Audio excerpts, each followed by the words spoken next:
was a comment that was made on Facebook the other day about being a submissive woman. They were saying that a submissive woman controls her man, and I agree with that.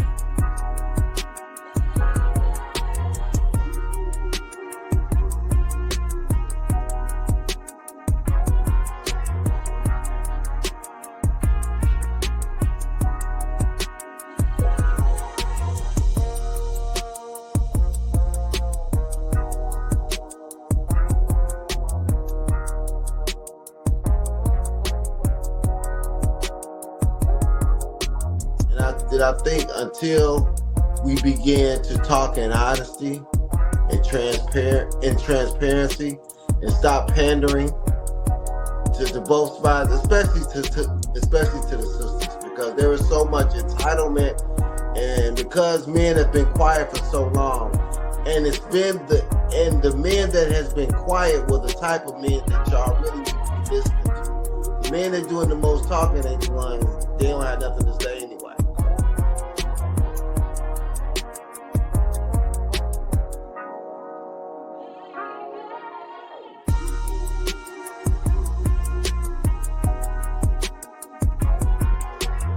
What's good? It's your boy Quay Price, man, holding it down for Candid Combos. Definitely check us out every Wednesday night, 8:30 Eastern Standard Time.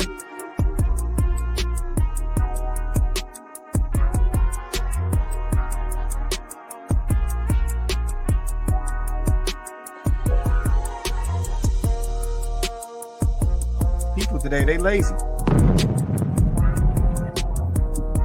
Ain't nobody trying to put in no work. If stuff start getting a little rough in the relationship or in the marriage, ain't nobody trying to fix nothing. Like, I mean, that's how people's mindsets are today. Yeah, but that's how I know that folks don't truly understand what marriage was about, because they tap out way too easy. Yeah, you see people fight harder for a job, like they can't go get another one of them in 2 weeks.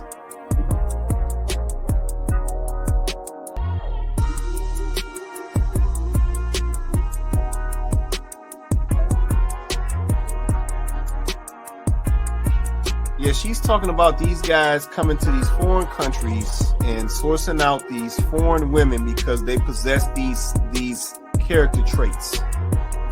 Yep, they're more cooperative when it comes to a man, or they're more cooperative when it comes to a marriage and a relationship.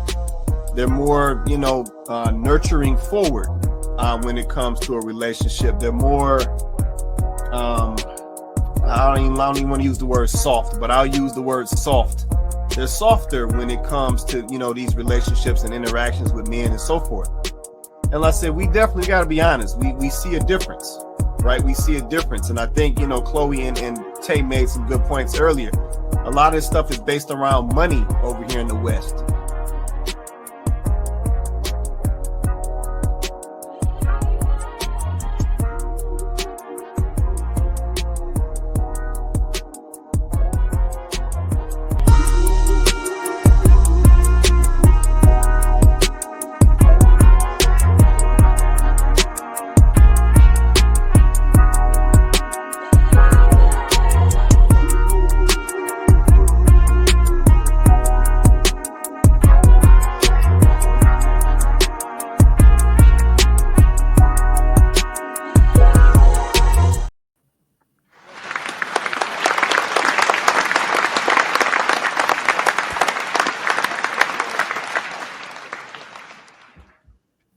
What's good?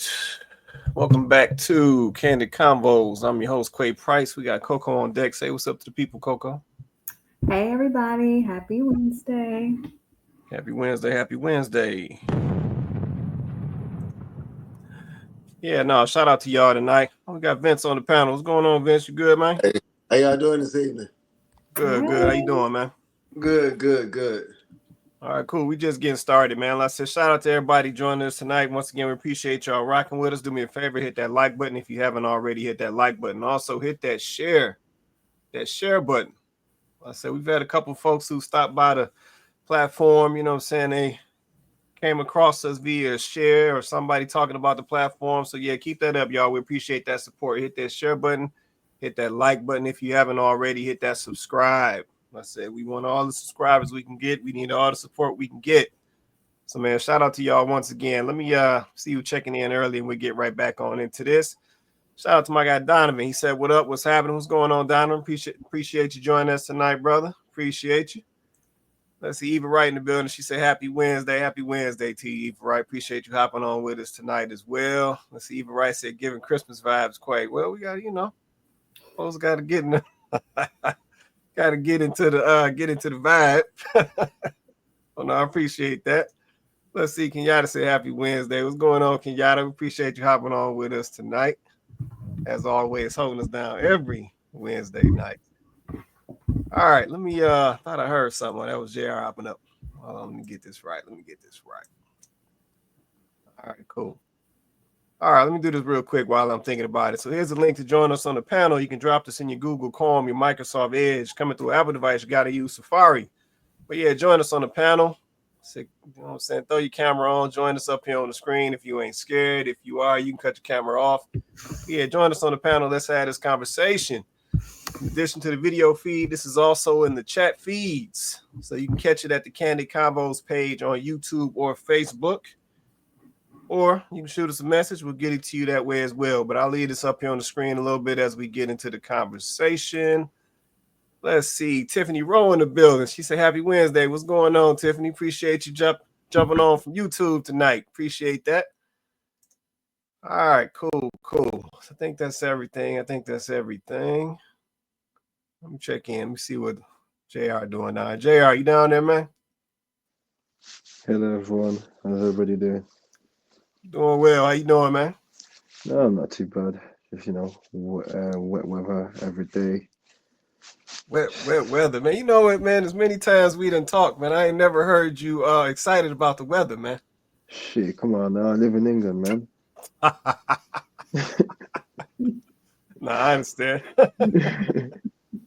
I understand. I had to check with you. It's cold and getting nasty up here as well, man. So yeah, we're not too far behind you, man. Yeah, and I can imagine that. Obviously, your one's worse, right? Because obviously we don't really have the hottest weather, so we don't really have the worst winter. But obviously, your winter's worse than ours. But obviously, you got good sun. You know them ones. So for sure, for sure. Yeah, no, it get a little ugly up there. For sure. Yeah. All right, cool. I just want to check in real quick. Let me we'll get back on into this. Let's see. Eva Wright said, "What happened to Vince's screen?" What you mean, Eva Wright? You talking about the aspect ratio? No. She might be talking about the aspect ratio. Maybe that's what she's talking about. That might be what she's talking about. Let's see. Shout out to my guy Joe in the building. He said it's 30 degrees. Yeah, for sure. No, it's cold up here too, man. It ain't no better. All right, so we're gonna go and get on into this one. It's gonna be interesting tonight. I'm gonna drop this link down for a minute. So we dropped this topic, man, and the videos came in. Yeah, there's more videos out here about this than I realized. The videos came in. So we're going to go get on into this conversation. Topic for the night: women love conditionally, men love unconditionally. Y'all surprised me with this one, man. Topic for tonight: women love conditionally, men love unconditionally. Okay. So yeah, we picked out a couple. I said it was a plethora, but we'll start with number one. A relationship for love. If he in a real, what is he in a relationship for? You tell us that. That's a good question. What do you think men is in relationship? Love. Y'all said no. What else? No. What am I getting besides somebody saying they love me? So you think men? What am I here for if all I'm getting is what you're saying you're giving me? Which is the love. What am I getting? So what am I here for? You name it. It gotta be love because there's nothing else that's coming. Thank you. I don't believe that though. That's the fucked up part about it. I don't believe that. That's the fucked up part about what the fuck else am I getting? That's a fact, but I don't believe that. But that is a fact. That's a part about being delusional as a woman. Yeah, you're right. Because you're not really getting nothing else. And if a man is really there, it's gotta be because he love you. Thank you. Because he don't gotta be there. That's why I say men love unconditionally, women love conditionally. That's a fact. That's the truth. Like at the end of the day, I ain't getting shit else. Damn. Do you feel like that's what it is for men in general? But if a man dealing with a woman that He feel like, babe, you ain't gotta do nothing. I deal with you because I love you. Nothing else. What else? Why am I doing it? Why? You're just not lucky, bitch. Right. I love you. Right. So it's come down to love them. What else? I almost feel like I need to loop that back. I might have to. Wait. Yeah, I might have to loop that. Hold on. Y'all gotta hold on a minute. I gotta loop that back. And a man is in a relationship for love. If he in a real, what is he in a relationship for? You tell us that. That's a good question. What do you think men is in Love. Y'all said no. What Hell else? no. What am I getting besides somebody saying they love me? So you think men? What am I here for if all I'm getting is what you're saying you're giving me? Which is the love. What am I getting? So what am I here for? You name it. It gotta be love because there's nothing else that's coming. Thank you. I don't believe that though. That's the fucked up part about it. I don't believe that. That's the fucked up part about it. What the fuck else am I getting? That's a fact, but I don't believe that. But that is a fact. That's the part about being delusional as a woman. Yeah, you're right. Because you're not really getting nothing else. And if a man is really there, it's gotta be because he loves you. Thank you. Because he don't gotta be there. That's why I say men love unconditionally, women love conditionally. That's a fact. That's the truth. Like at the end of the day, I ain't getting shit else. Damn. Do you feel like that's what it is for men in general? But if a man dealing with a woman that he feel like, babe, you ain't gotta do nothing. I deal with you because I love you. Nothing else. What else? Why am I doing it? Why? You're just not lucky, bitch. Right. I love you. Right. So it's come down to love them. What else?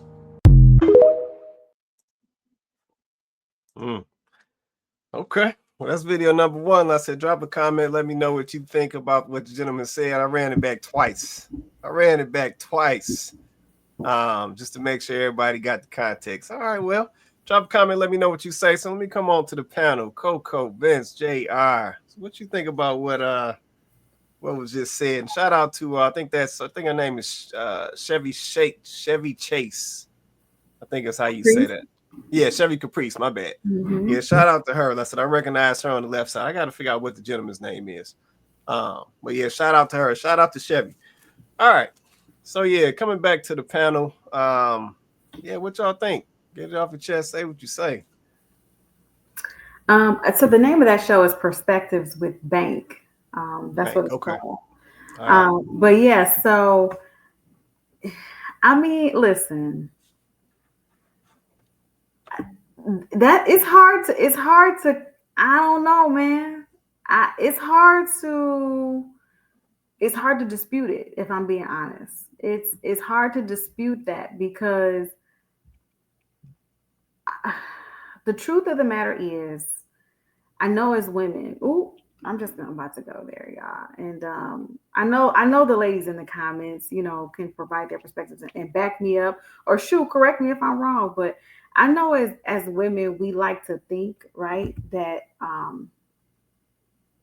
what we're bringing to the scenario is invaluable, right? Like we're irreplaceable, right? And I think that for that particular man, that is true. To that man, he can and will feel like we're irreplaceable to him, right? But the truth of the matter is,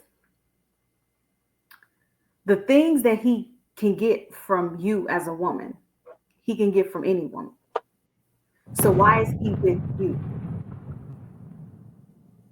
It's got to be because he loves you, right? Because he can get a baby from any woman. You know what I'm saying? He can get any woman that likes to cook and clean, can cook and clean his house, and cook and clean for him and cook for him, okay? And keep his house. So if he's with you in particular, instead of everyone else, this is why he said you're not lucky. It's because there's something about you. He loves you. It's something about you, right?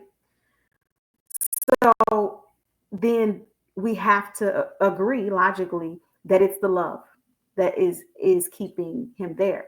If he's not relying on you and depending on you for life and survival because you're his meal ticket, then why is he there? It's got to be because he loves you. And I know that's a hard pill for us to swallow as women because we have always been taught and conditioned to believe. Here we go with that conversation about who's the prize, right? Because we've been taught and conditioned to believe automatically our value is innate. And our value is that a man um, has to have you. Now, don't get me wrong, it depends on what that man wants out of his life. If he wants a legacy, if he wants to build a life, then yeah, he does. He needs a woman. But if he is a man who that's just not necessarily that's not what he wants, then the truth of the matter is he can find somebody to warm his bed.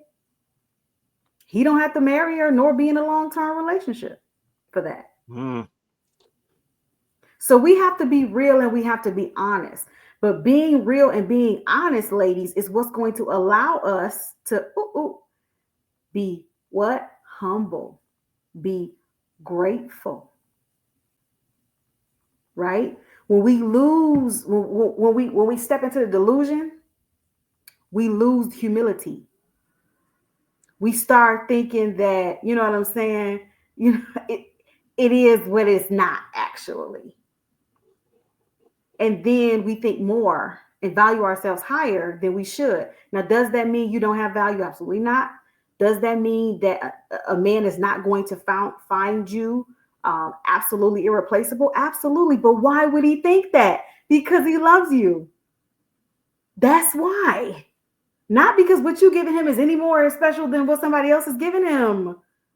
So I think as women, we have to be realistic, right? Now we can flip this over and talk about what men do for women and all that. But right now we're going to stick to the topic. And the topic is, do women love conditionally, whereas men love unconditionally? And I mean, it's hard to dispute that what he is saying is true. So if somebody else got another perspective, I'm all ears. Okay. Well, it's wide open right now. JR, Vince, I want to get anything off y'all chest. It's up to y'all. Are y'all good right now? Let me know. Vince, JR, y'all good? Yeah, no, I was gonna say,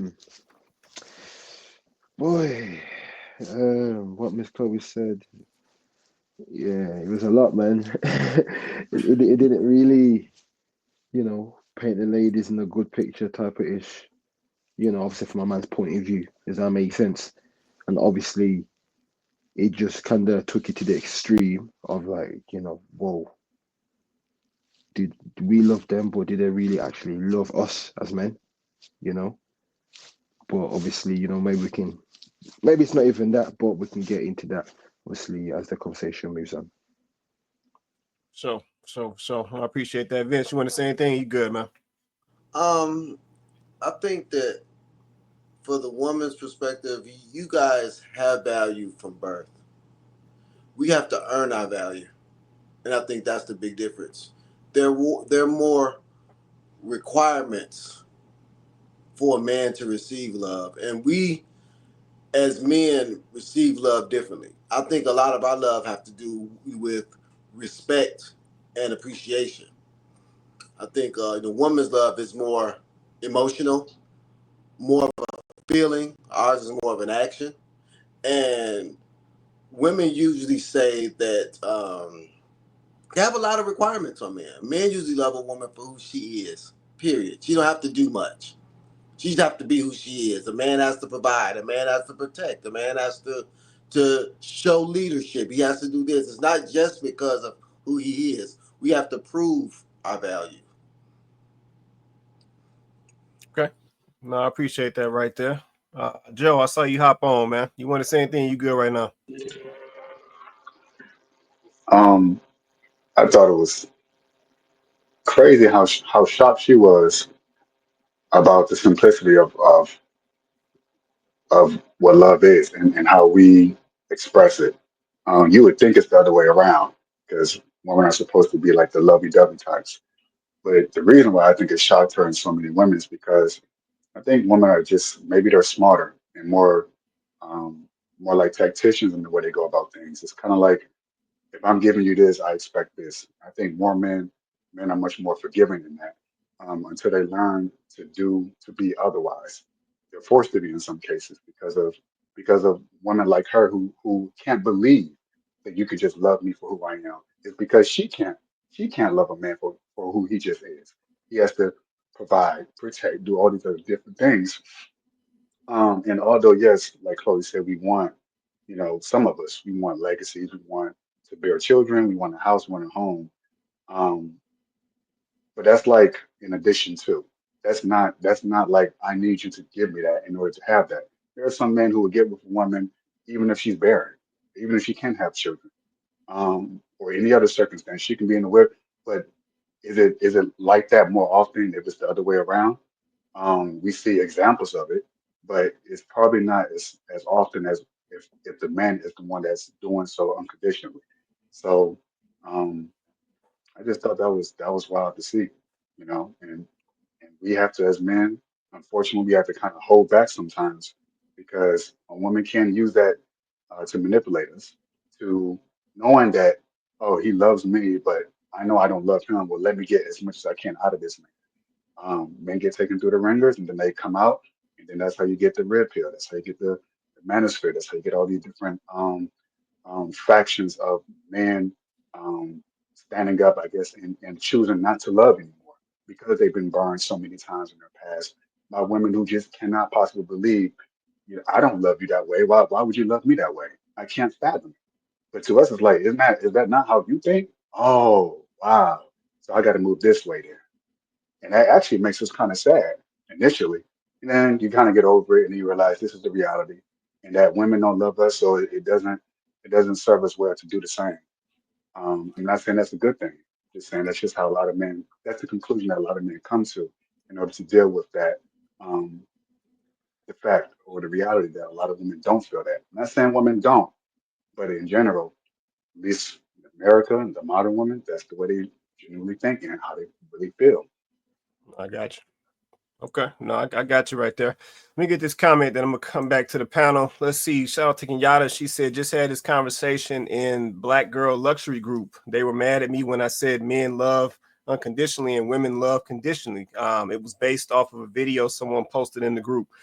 Yeah, no, I appreciate that comment right there, Kenyatta. Yeah, no, there's some validity to what's being said, but what I will add to this that I do have a problem with is um as men, part of this is based on how we've been conditioned. Yeah, but what I mean by that is we all, men and women, have a level of value. Yeah, when we're born. Yeah, we have that value when we're born. But a lot of guys these days have been conditioned not to believe that. So we've been put in this mindset that essentially we got to perform or we got to earn respect or earn the recognition of our value based on what we can do. And see, that's incorrect. Yeah, we've kind of played into that. And see, now what happens now is we subscribe to it. Yeah, we kneel down to it. Yep, the fact that we're in a situation where a young lady can tell you that she's only going to love or respect you or whatever based on what you can do for her, that's because we allowing that mess to happen. Yeah, see, at the end of the day, we really got to understand how we've been conditioned as men. We've been conditioned to feel that we are less than. Yep, if we don't have material things or we don't have this amount of money or we can't show this amount of wealth or we can't wear this type of stuff or whatever to attract the attention from a female. But at the end of the day, at the core of it all, the value has already been there. You have the value as a man and your ability to protect, that was already given to you. You have the ability for you to produce, that was already given to you. The ability for you to generate, that was already given to you. So that's not based off anybody else's validation of if you can do that or not. Yep. And then it also shouldn't determine how a lady is going to treat you or how she's going to respect you or love you based on what you're producing. Yeah, so even though the video is valid in what the man is saying, we got to recognize the conditioning that takes place in there that we then start to project out to other men like us. Yeah, we got to be careful of that.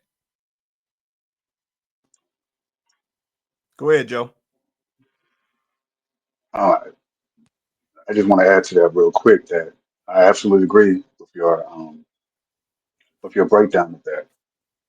In the sense that we're taught that we have to earn things that we don't have any value. That's the implication. You don't have no value until you achieve this goal, do this milestone, do this or do that or the other.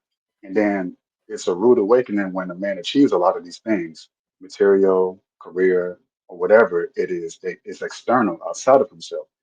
And then he gets a rude awakening from women who still look at him as trash or look at him as lesser.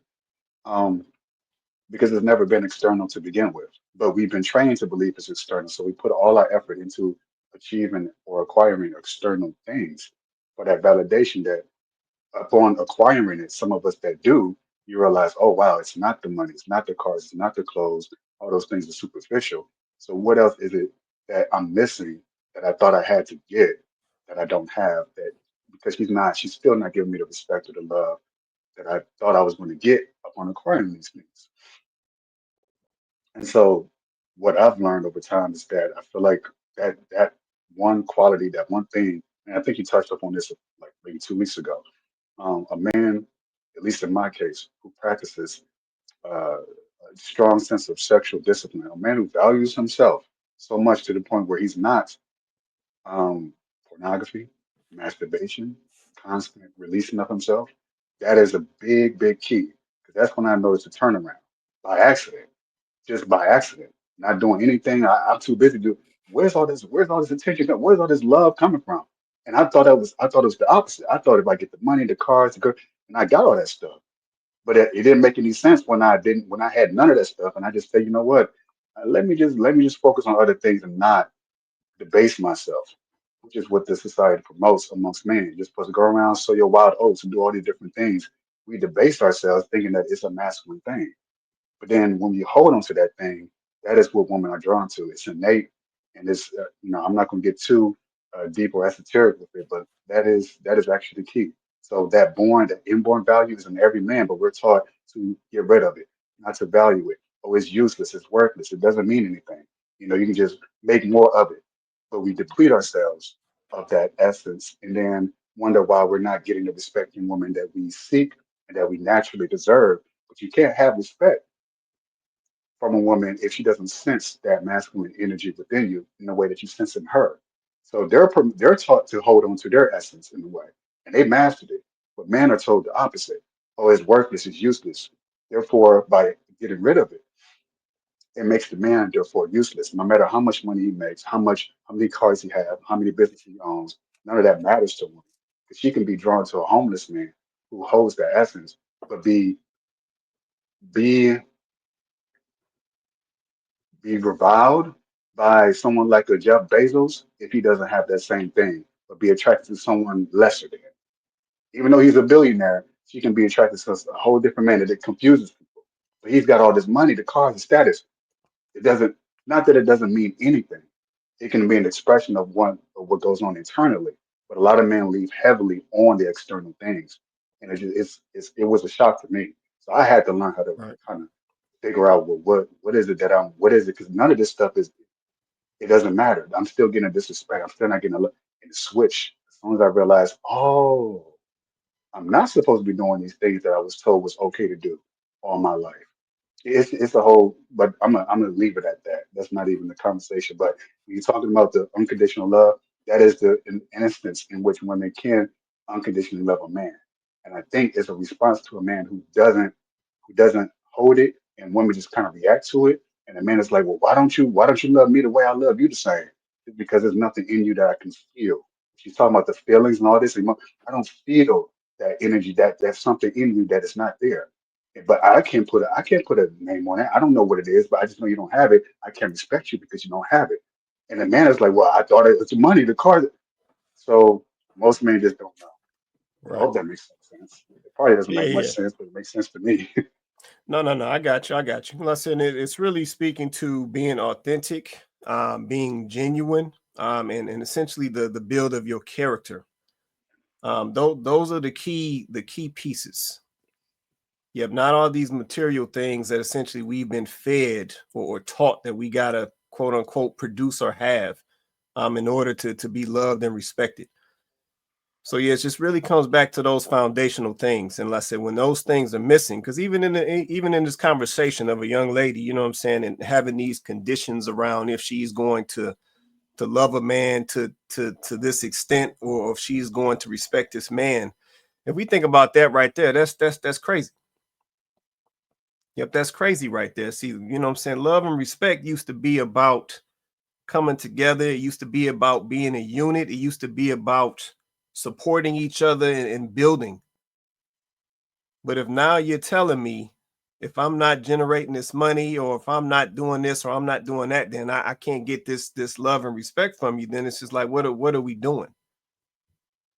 Yeah, it's like, why are you even concerned about loving somebody if it has to come with all of these conditions? If they fall short or whatever, like, then we might as well just wrap it up at that point. Because see, once again, that's something that's not tangible.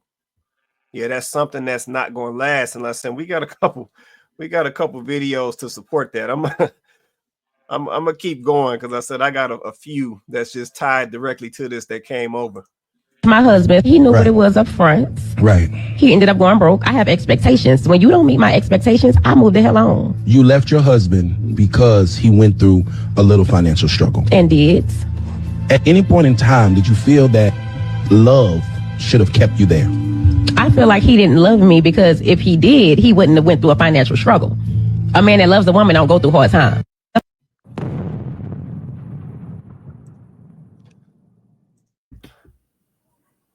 Go ahead, She Coco. proved my point. You can't believe what you Proved my just saw, point. can you? That was the chick that slept with the friend, right? Okay, so What? the one when we did the show, Oh, because she left her husband and slept with his friend because he lost. Right. oh, oh, I remember that. Okay. Previous Yeah. show, yeah, previous show. So I have to go back to what my man said in the video. That's the delusion of a woman. So you believe that. I'm sorry, I'm trying to Do process. I need to run that back? I gotta run that back. No, I'm just trying. So she believes that if he loved her, then he wouldn't have hit a financial struggle. Correct. So his job fired him because he didn't love her. Is this what she's trying to rationalize in her mind? Like, or maybe she thought he should have had access to unlimited resources so that even if his job did lay him off, he would have been okay. Now, granted, there should definitely be a safety net accessible. However, was he that when you married him? Let's just be honest for a second. Was he the guy that saved money, put money to the side, had investments? Was he that guy? Because if he was not that guy, or at least trying to be that guy, on his way to be that guy, when you married him, then what made you believe that he was going to be able to marry you and never hit any type of financial struggles, especially ones that are out of his control? Because if he works for a company, he cannot control whether or not they let him go or not. He cannot control if they have enough work to keep him. He can't control any of those factors. So if he was not the guy that was always good with his money, always putting something away, had 401k, had investments, if he was not that guy, or at least trying to be that guy, then what would make you think that he could never end up in a situation where there might be some financial struggles. I mean, Good question. it's not realistic. It's not realistic. Everything we've seen from what happened in 2008 to what happened, during COVID, everything that we've seen is that people hit financial situations for multiple reasons. So Facts. for you to think that somehow you're going to be protected from that is the delusion of a woman. So I'll land because honestly, I just wanted to point out how these women get on these platforms and they keep proving men right. Now that man just said in the clip, delusional women, because here she is agreeing with him, but then saying she don't believe it. So, ladies, it just is not looking tonight. It doesn't look good for ladies. You know Go what? ahead, Vince. I'm gonna have to push back a little bit because I'm always the contrarian of the bunch. Go But ahead. I feel like we as men have to get our thing together. And what I mean by that, we not our grandfathers. Our grandfathers did what needed to be done. They would go to work. If they got laid off from Ford, they was painting houses. If they wasn't painting houses, they was fixing cars. They was making it happen regardless. These new age men, they lose their job. They don't know what to do. They land up on their woman.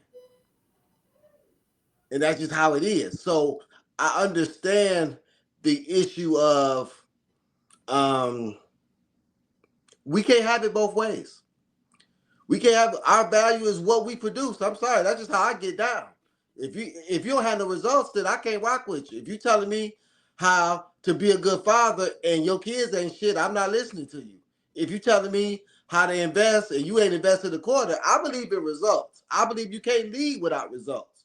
That's why I believe men need to get their thing, and it's not a dollar amount.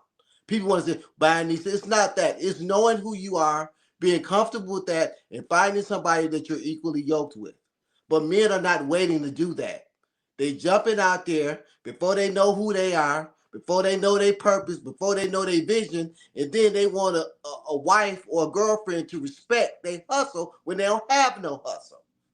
Oh well, stick out with me when no. Because women, and I just hate to say it, women are being trained to do that because their mamas is telling them, look, you gotta take care of yourself. You can't depend on no man. And the woman is coddling their boys and telling them, well, your value, you ain't, you just gotta be who you are, love you for you. And they being treated like a woman. So I understand your point, Quay, but we gotta show and improve, just like your boy Kevin Samuel say. How you gonna check a chick when you ain't got nothing to check her with? But a whole lot of talk, a whole lot of ambition, a whole lot of I want to be a leader, but I ain't got no results. So I think then it's a level of respect.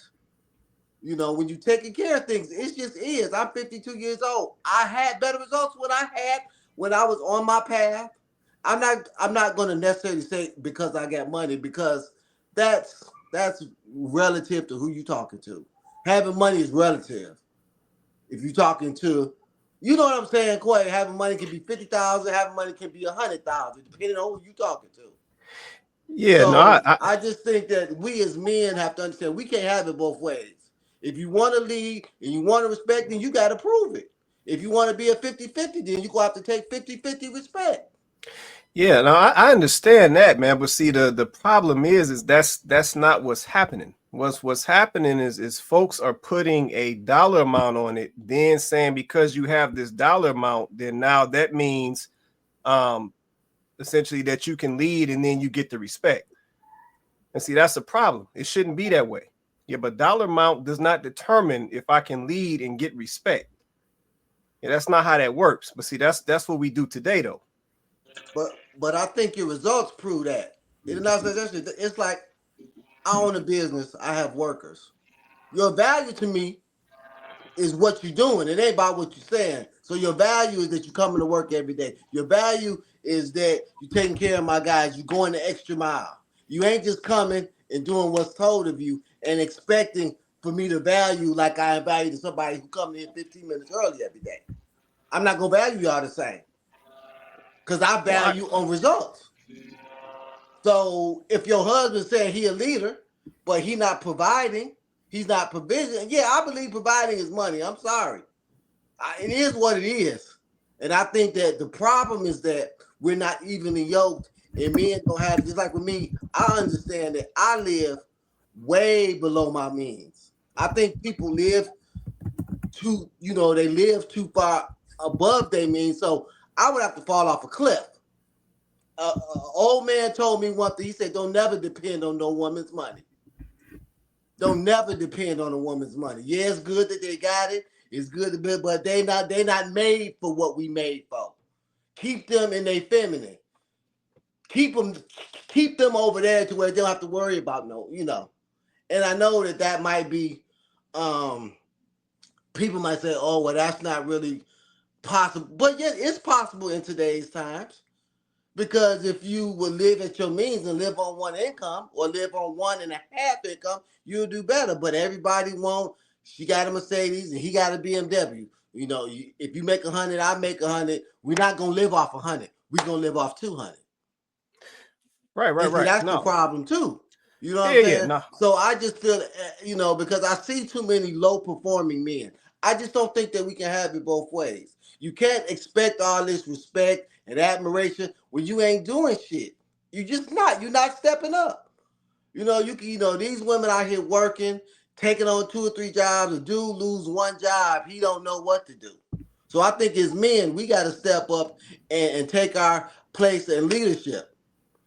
And it's a lot of it is provision, especially when we're getting together later on in life. We're not getting together anymore at 21 and 22 when we both broke and we both hustling and our value is more than that. We getting together at 35, 41, 40 after we done had a lifetime and all that. So it is what it is. My thing is, I know we would like for things to be a certain way, but it is what it is. No, I get that. I get that, Vincent. Listen, we're not disagreeing on everything. But I think even to your point, that explains why we're seeing so much division now. Yeah, once again, it's back to these amounts. Let me get a couple of these comments. Then I'm sure of. Shout out to my guy Clifton Stevenson in the building. He said paying bills doesn't make you a leader. No, it doesn't. Yeah, those two things aren't even connected. But even this comment right here, like I said, this is what we will try to, once again, this is what we will try to validate or use to validate someone's level of leadership. Yes, it's like what we've lost sight of is the core of what these words mean. Yeah, we've turned leadership into just purely provision. We've reduced provision down to just money. Your provision is so much more than money. But see, we always reduce these things. This person is not this level of leader if he's not producing this type of money. This person is not this. He's not a provider if he's not making the 200,000. Like if somebody ain't making 200,000, that don't mean they're not providing for a family. Like I said, I always use Paco as the example. Yeah, Paco cut grass. Paco trim bushes. But he make his check. He bring the money home. The house is fed. Paco's wife don't even have to work a job. She at the house. But see, we'll look at that same Paco and we'll say he ain't no leader. Yeah, we'll say he ain't providing because he making an average salary. And see, that's where the issue comes in. And then we do that stuff, to your point, Vince, we do that stuff in our 30s and our 40s. And this is why a lot of us in our 30s and 40s can't get together. Because once again, even though we in our 30s and 40s, a lot of our mindsets is still in their teens and 20s. But see, we like to look past all of that. Yeah, we like to say because I'm making this 6 figures, I'm so much more mature and so much grown, and my mind is so much farther along. But when you sit down and actually have conversations with folks, that ain't true. Yeah, we just literally watched the video where a young lady said she disagreed with my man, but then came back and said he right. That lady is a grown woman.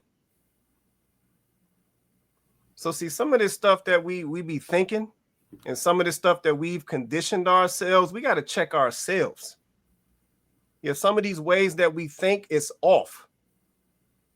Yeah, this is one of the primary reasons why in our grown, mature, quote unquote, mature age, we can't find a way to come together.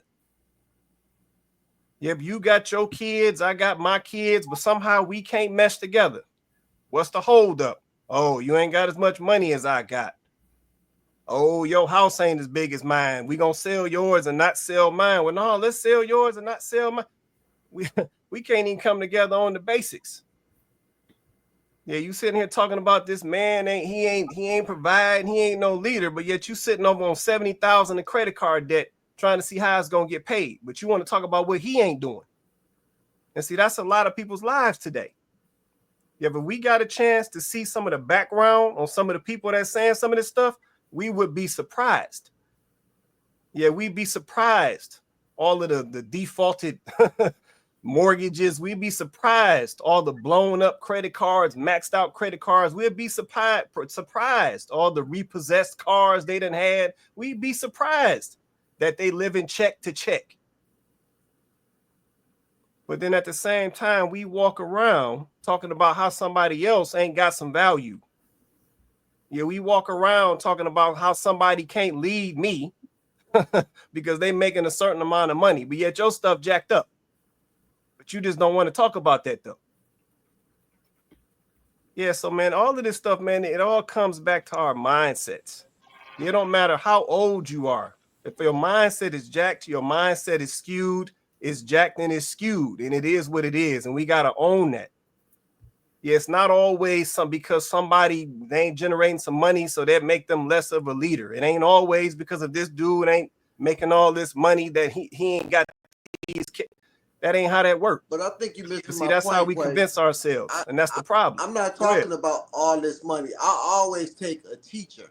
Teachers don't make a whole lot of money. That don't mean he can't be a leader. I think we're missing the point of a dollar amount. What I'm saying is I look at provision as not just money, but being able to supply a need. That's provision.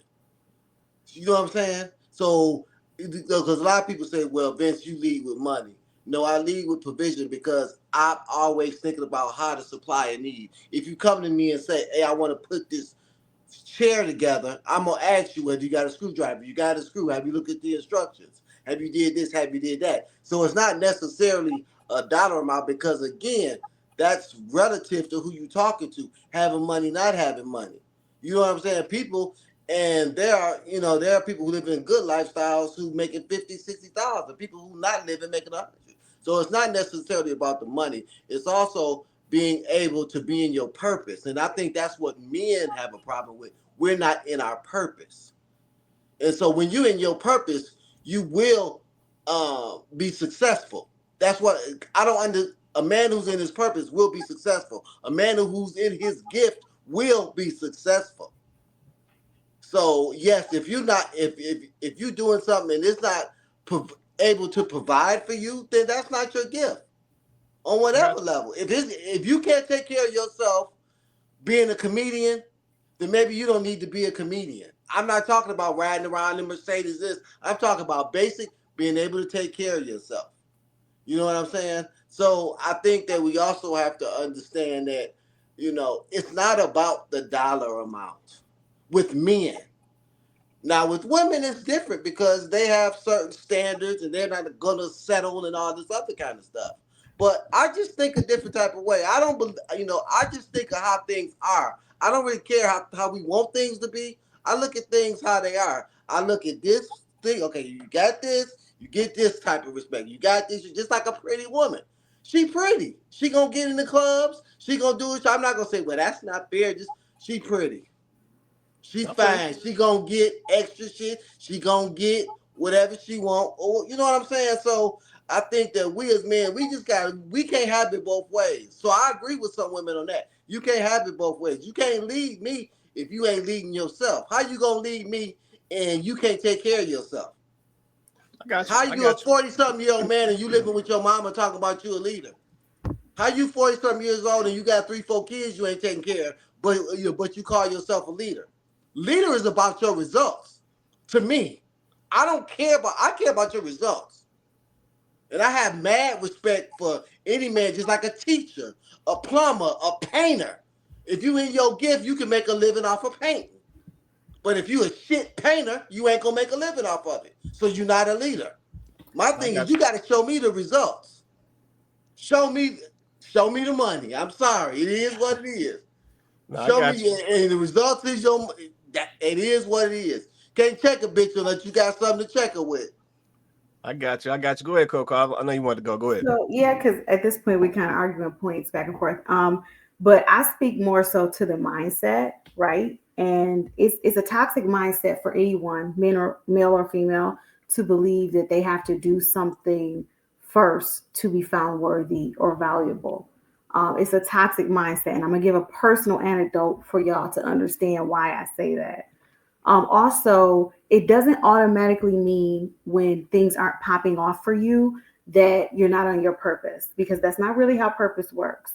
Sometimes your purpose will take you through things.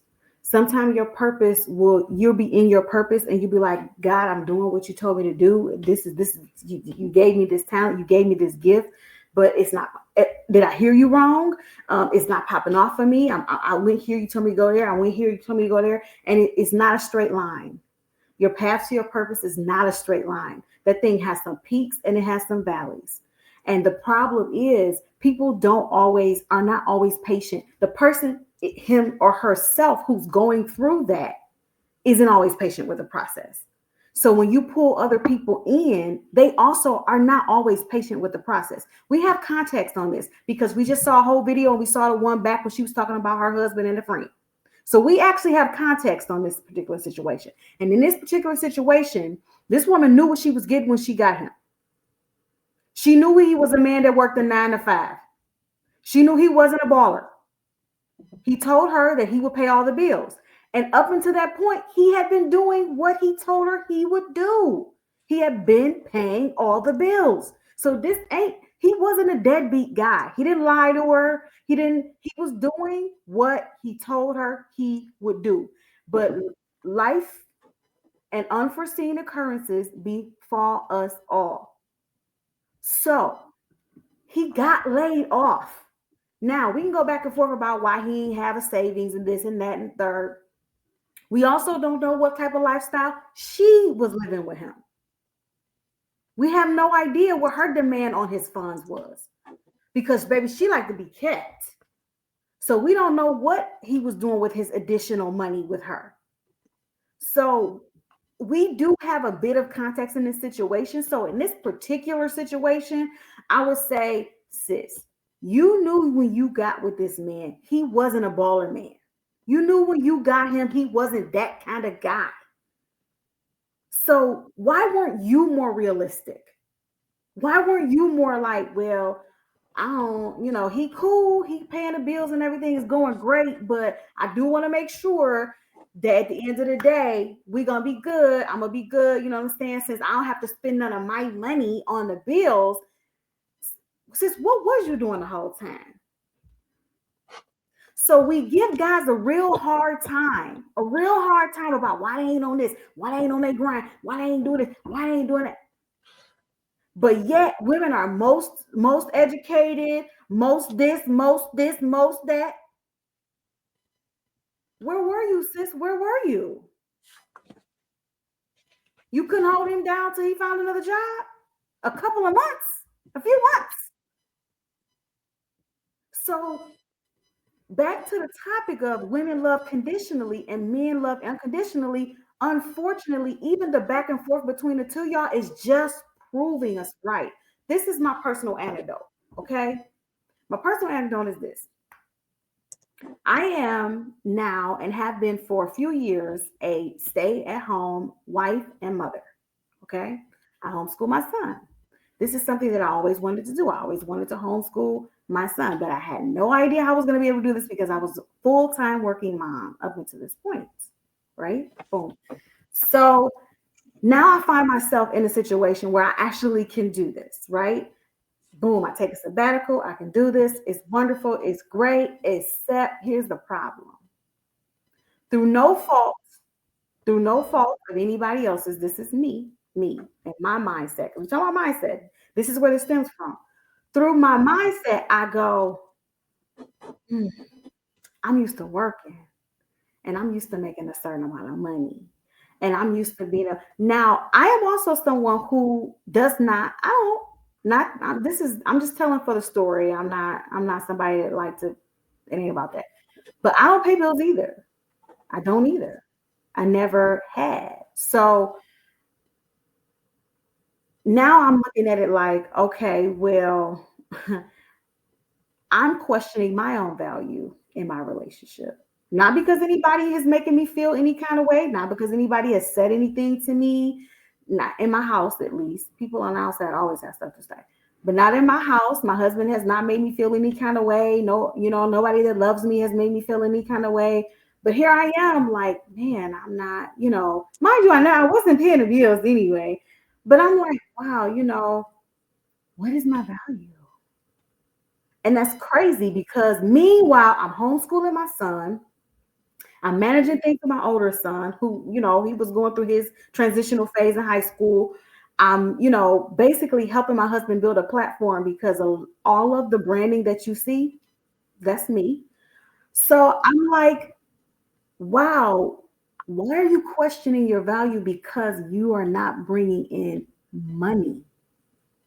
When you're doing all these other things, the things you couldn't do when you were making that money. But it's the mindset. When you condition a person to believe that their value has a monetary value and that is their main purpose and value, then that's a mind trip. That's a mind trip.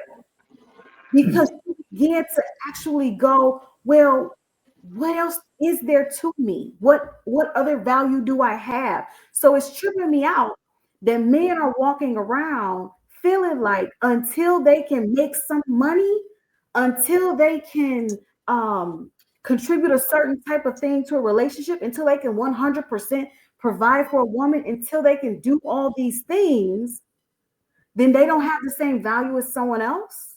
That's crazy. I don't think we really understand what that does to a person mentally, and it's totally conditioning because it's not true. It's not true. Like, and thankfully, I have the husband that I have, and I have the support system that I have, and I have the God that I serve because I now know that that's a lie from the pits of hell. But what I'm telling you is we have to be very careful the language that we are using and the messages that we're sending to people because it's really toxic. As a human being, you have value. To society, you have value. And the minute a male child is born, he already has value, especially to society.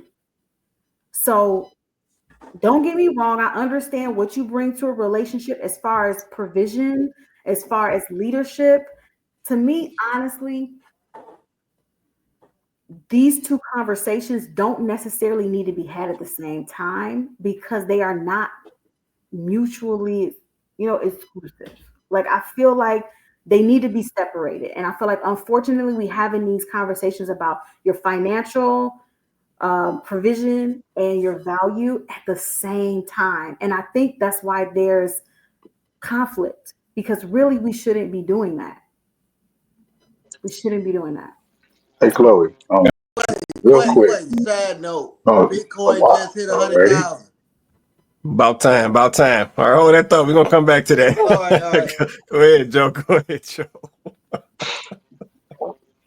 I want to take this over. My cough drop. So everything you said, Chloe, it sounds great. But I feel like what Vince will respond to, and what I would think is, you have the luxury of saying exactly what you just said. There has to be someone who's providing that financial stability for you to even say what you're saying. So you have the option not to work, whereas, or not to work in the way that we do, to provide financially, economically. Um, it's impossible to do what you're doing, and that you're able to work in the way that perhaps is more natural to what you want to do. Like you can be a mother at home, you can do all these other extra things, you can help build the business on the side, but still, it can't be the both of you doing that, which you're talking about. So one of you had to make the money, whether it be you or him. Um, but typically, it's going to be the man who's going to do it if he's going to if if he's a pretty decent man and he's making decent money, he's going to have a desire to make it so it's possible for you to do exactly what you said that you're doing. Us men, unfortunately, we don't have that luxury. We don't have that ability to choose. Oh, I'm going to choose not to, or I can reevaluate my value as far as working and making money. I can stay at home, but see if that happens, then someone else has to pick up that slack or pay those bills or do those things on an economical level that you don't even have to worry about. And women typically don't like doing that for a man. So usually it's a man doing it for the woman. So I'm balanced. I try to be balanced and fair. I would say a man's value is internal, is innate. So I would disagree with Vince on that. But I would also agree with him in the sense that results is important. So my thing is that men put an overemphasis on achieving things externally, but still there's something inside themselves that's missing that a woman doesn't respect. Because a woman can look at a man's external accomplishments and say, "Wow, that's impressive," but I still don't like you. It's something about you I still don't like. Or a man or a woman can see a man that doesn't have anything and be like, wow, he's everything I want and need. And a man who has everything and be like, well, he doesn't even have anything. He's a bum. Is a man is supposed to have both. He's supposed to have a sense of self worth, innate value that he values on himself, but he's also supposed to produce as well. So you were speaking on just the innate value and like, yeah, that's great. And the other half is that we also have to have tangible results. And also naturally, we just like to see numbers and cents. We like to see something that allows us to see we achieve this goal, we achieve this step. It's innate in us to look at it in that very logical, reasonable, logical way. Whereas a woman can kind of just like her results and her tangibility, her value is going to be in, how effective am I able to teach my children? How good of a mother am I? How good of a wife am I to my husband? It's different than what we have to do. We have to kind of like we have to focus on the numbers, on producing, on creating value in the sense that it produces money, which is today's time, resources, because we did it for since man has been alive. It used to be hunting and gathering. Now it's just hunting for the same thing, but now we're taking the money and buying food instead of hunting for ourselves. It's still us gathering resources, doing the things that come natural to us. But the point is that someone has to do it. So it's not leaning heavily on the one side where you say, "Oh, man doesn't have shouldn't have to do." Yeah, I wish that was the case. It's not. We have to go out here and produce, even if just for ourselves, like what Vince said earlier. If not for no one else, then for ourselves. Otherwise, we're living under someone else. And I can tell you from experience, living under anyone, even if it's your own parents past a certain age, that doesn't feel too good. It's like you feel like a desire to get out. Whereas a woman she might feel much more comfortable in that situation until she gets married, so a man comes around, he takes the mantle from the father, and so it's going to be a different situation. It's just a different situation. It's two different sexes, two different biological desires and urges. And you spoke about it from the perspective of a woman who has the option not to do the things that we have to do in order to provide and care for our family. So I think you missed my point because that's that. So you got me, but you didn't, right? So I gave my example to speak to the mindset. So when I'm speaking in this context, I'm speaking to the mindset, not to what we practically see, right? Because there's a disconnect between what we deal with, as in the situation that we have, and with our mindset. And what I mean by that is we have been conditioned. That's why I kept saying that. The conditioning is both for male and female, by the way. That's why I gave a female perspective. Obviously, I'm a female. But women are being conditioned just the same in this society to believe that their value needs to be some type of financial contribution, tangible contribution. Women are also being conditioned to this. This is what I was trying to point out. Men get it from women, perhaps, and women probably don't get it. We don't get it from you guys. We get it from society. Whereas men, unfortunately, get it from women. Okay, I understand that in relationships. Men are more. Not saying y'all don't have societal pressure. I'm not saying that, but you also have that added pressure of, will a woman submit to me? Will I even be able to get the type of woman that I want if I'm not providing a certain level of experience, if I'm not providing a certain level of financial support, if I'm not able to pay for her, if I'm not able to afford her lifestyle? I get that you guys get that from women. What I'm saying is, we as women have a level of that we get from society, right? Our conditioning is coming from the standpoint of, the more they can convince us to be earners, the more that they can make off of us. The more we are consumers, the higher of a tax base we are for them. So the society in general has a vested interest in making us also feel like our value needs to be some type of financial, tangible contribution, right? We do get that as well. So this is why I'm saying I'm speaking to the mindset, right? Nobody has ever sat on this platform and said men don't need to provide results. I don't think that's what we're saying. Obviously, we understand that men need to be able to provide results.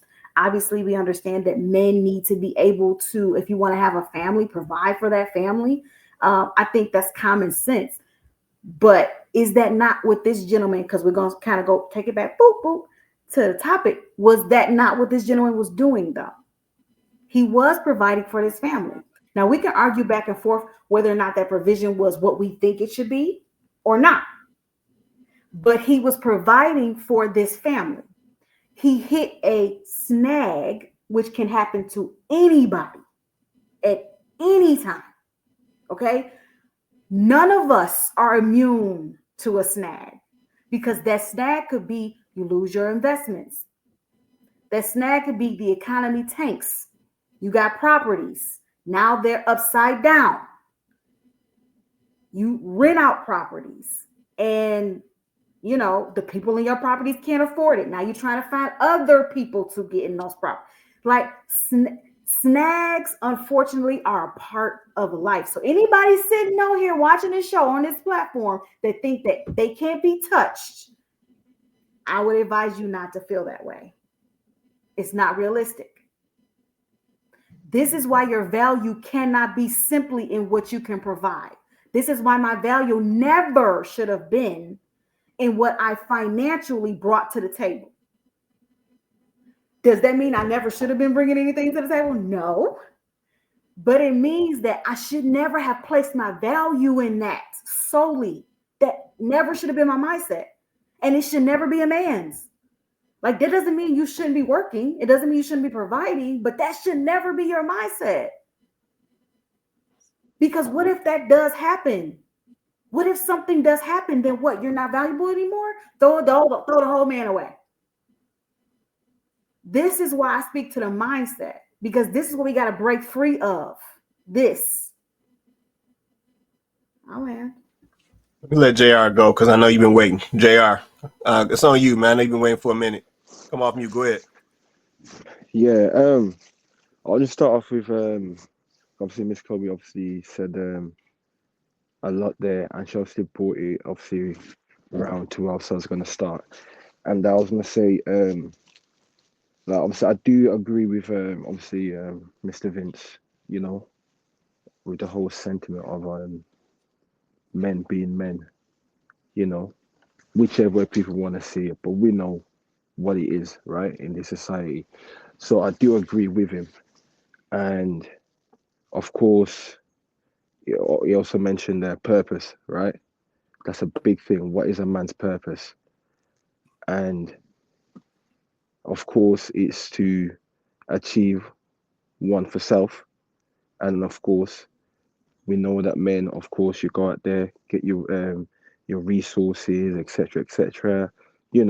And of course, we're trying to mine out exactly what it is that it should be that a man should, of course, bring. And obviously, when I say resources, um, it, of course, it's a lot of things, right?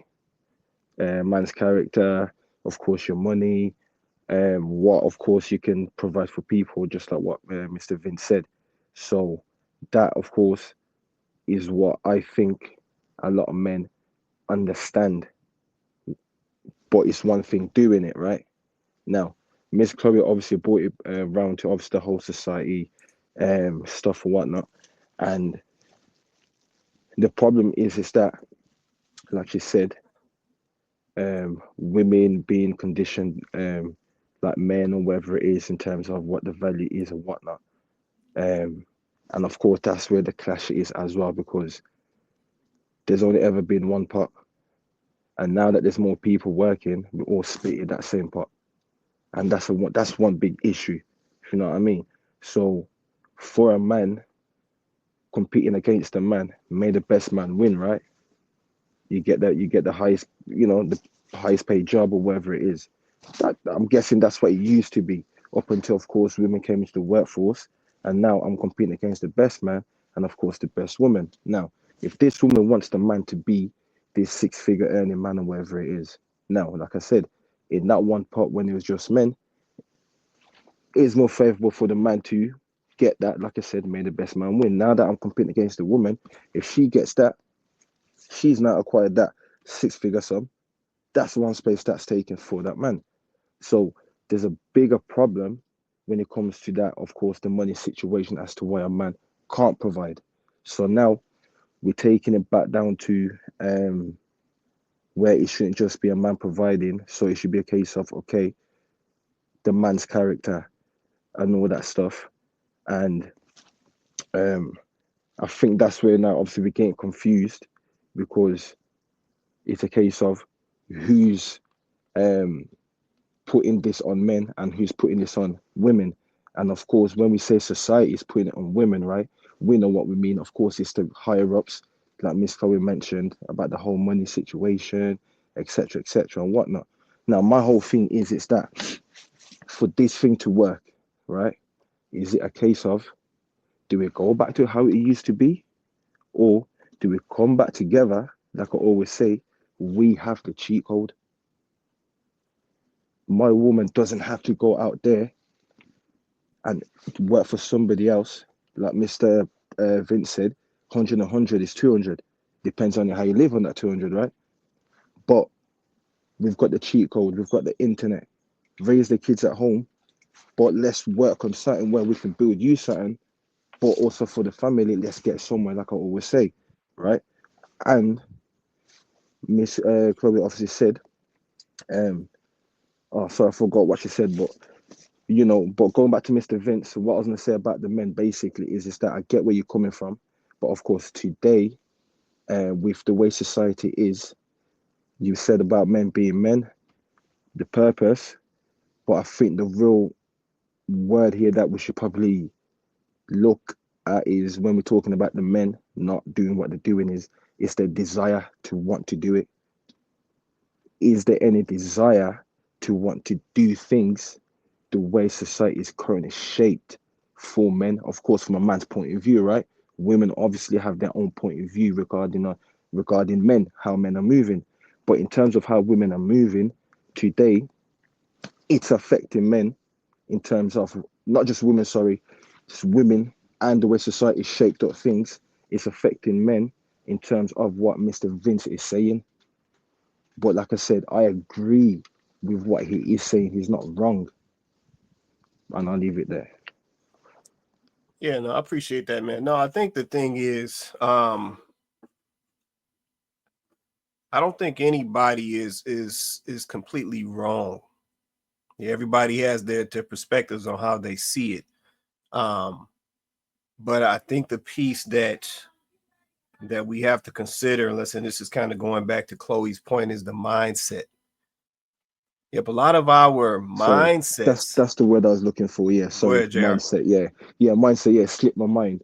Yeah, sorry to cut you off. So yeah, the mindset. So yeah, that's what's coming back down to the mindset where, because we're pointing the fingers at each other about like the chicken egg, which one came first. It's making things complicated. But we know the situation where the higher ups are dangling a lot of things, which is then confusing our mindsets, and then we go separate ways. Which then, like I said, the desire for men to want to, love a woman unconditional today, the desire for a woman to love a man without, conditions and whatnot. So, as men, we've always known that's how it's always been set up. But today, because the way, like Miss Price said, that society shaped it up, it's all about the money. It's killing everyone. Whether I want to say, it's the woman, it's the man and the woman that are suffering at the end of the day. Yeah, no, facts. And listen, it really comes, it comes back to that mindset, and then to the fact that we just have materialized so many things. Yeah, let's say when you think back, listen, just for comparison, when you think back to folks who got together in their 20s, there ain't nobody had no money like that. Yeah, you was getting with folks because they had good character, they was cute, they treated you nice, they loved on you. Y'all had fun when y'all went out bowling and went out to dinner and this and that. And it's not that mindset, that the thing is that mindset, we have shifted away from that mindset, but that mindset really was a foundation that really created strong relationships, because it wasn't materialized. It was about being genuine. Oh, this person's nice, I like them.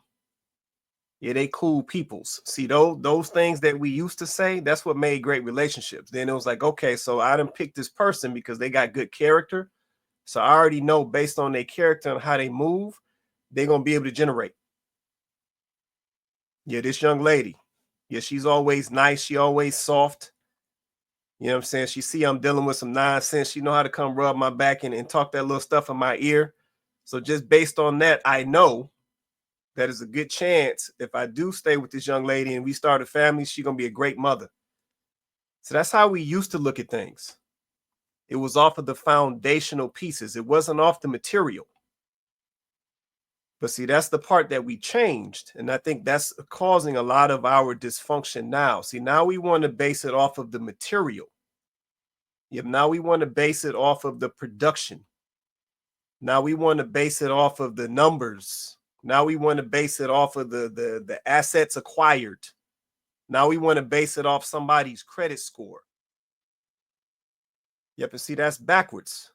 Because typically somebody's character and the way that they move, that typically would dictate your credit score. But see, we don't look at that anymore. We just look at the credit score. We look at the character after. Yep, and that's backwards.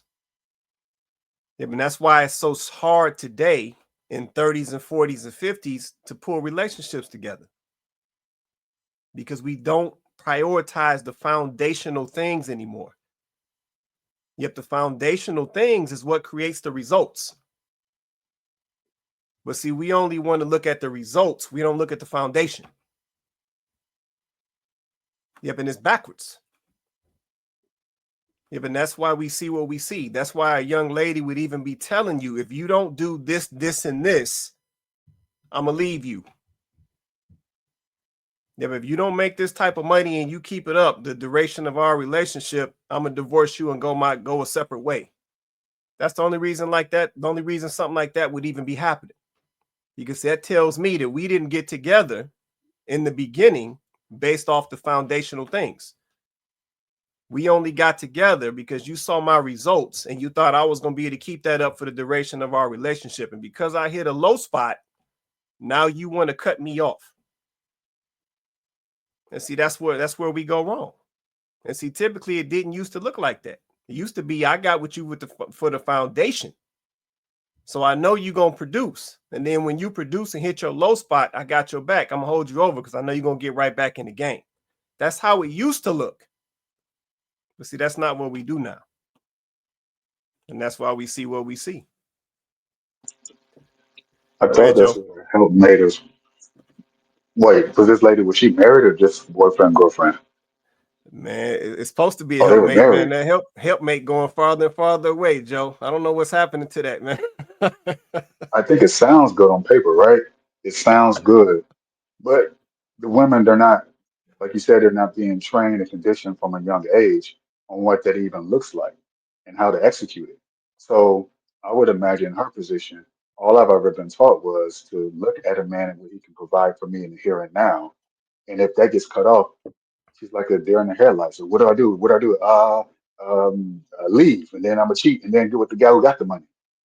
She doesn't may not even realize that she doesn't even know what to do in that situation. She probably hasn't even considered it. She hasn't been taught how to do it, what that looks like. She could have helped that man get a better job, better career, start a business. But if she doesn't have the tools and if she hasn't been conditioned or trained in the schools, because we know the public schools in Detroit, they don't teach you none of that. They teach you everything else but how to be a helpmate, or even with a man's case, how to be a male, how to be a provider or protector. So yeah, everybody thinking opposite. You know, the man thinking his only worth and value is the money. So I'm going to make money, but then, like Chloe said, what happens when something an act of God happens and you just lose a job? You lose your income, 6 figures gone just like that. Now you spend the next 6 years, 6 months of your life looking for a job in the interim, and the woman doesn't know what it means to even help a man in that situation, so they can still maintain what they have and be able to get through it together, through sickness, through health, through death to his part. All that goes out the window because neither one really knows what they're doing. That one is valuing the money, and then when the money goes, he doesn't know what to do with it about the situation. He might start floundering because he's like, "Oh, I had something, but it's gone." But you're supposed to have been equipped and given the tools on how to manage a situation like that. And she's supposed to have been equipped and given the tools on how to manage a situation in which she now has to not necessarily step up, but fill in and just help the man, help mate, if that's your wife, that's your husband, to get himself back on his feet and higher than what he was before. So it's all messed up, man. Yeah, we all over the place, man. And like I said, at the end of the day, it's just support. Yeah, I'm not saying that this young lady got to take care of this man. I'm not saying she got to drag this man along. I'm not saying none of that because I'm not even talking about that type of guy. Yeah, I'm talking about a guy who gets out here and handles his business. Yep, and at the end of the day, a guy who handles his business, he has a certain level of character. It's just there. Yeah, it don't matter what industry he in, what business he in, it doesn't matter. He gonna do what he do regardless of what it is. One day he might be selling sandwiches, the next day he flipping cars. Like, it doesn't matter. That's just in him. We had those foundational things, I said, in that mindset. That's really what's got us messed up. But let me keep going. I got another video because there was a couple that came in. What's love got to do with it? It never does. It never does. Because when it comes to let me finish before you even go to it. When it comes to the other species, the great species, one of God's greatest gifts to not just earth but to man as well. It's always conditional. It'll never ever be true love. Ever. I don't care what nobody say. It's always conditional. Fellas, remember that. Listen to me. Always. Because if at any point you are unable to provide what you fell in love with, or things happen to change, yeah, okay. Okay, tell me, show me that love. Tell me, show me that love. Because you lose your ability to provide, or you lose that job. See how long she stick by you. All right. That's why I don't get Ocho. Well, we break up, and we stay. Well, I'm still in the apartment. You just asking for trouble down the road. Yeah. That's all. That's all I'm saying. And I. Yeah, so another example. Let's say shout out to Vince for that video right there. But yeah, just another example. Yeah, if you heard what Ocho said, and this is the key right here. He said if she fell in love with what that man was doing, and if he can't keep producing that, then essentially it's a wrap. Yeah, but see, that's the problem right there. If the young lady done fell in love with something that you doing versus falling in love with you, that's the problem. Yep, then y'all shouldn't even be rocking. Because he's something that you're doing is just something that you're doing. Yeah, if I'm out here flipping these coins and she falling in love with the money from the coins, but she ain't falling in love with me, Quay Price, for who Quay Price is, then we don't even need to be rocking. Because you're not even really here for me. You here for what I'm generating or what I'm doing or what I'm producing. Yeah, and that's not even how that's supposed to go. Go ahead, Vince. Go ahead, man. Got 2 comments. I understand what you're saying, and my wife tell me this all. Well, it don't matter. Yeah, it do. It matters. It Man, matters. get her on here, Vince. Get her on here. She not gonna come on here. She ain't gonna come on here. She ain't gonna come today. Oh no, I love it, and yeah, whatever. Okay. But I know the level of respect is because I provide now. And I think that I've been kind of jaded because, I had a child at 17 years old. So I made a lot of mistakes early on in my life. And by doing that so early, I made a lot of financial mistakes. I did a lot of things out of struggle. And when I got before that judge, they didn't care about my character. They didn't care about my purpose. They cared about that money. When I went to the friend of the court, she didn't ask me, well, do you see your child? Are you spending time with your child? It was like, sir, you're in arrears. How you going to pay him? When I went to the judge for traffic court, paying tickets, I don't know how y'all ever been in that situation where your license was messed up. Mine was messed up for years. I voluntarily went to court to try to get my license straight.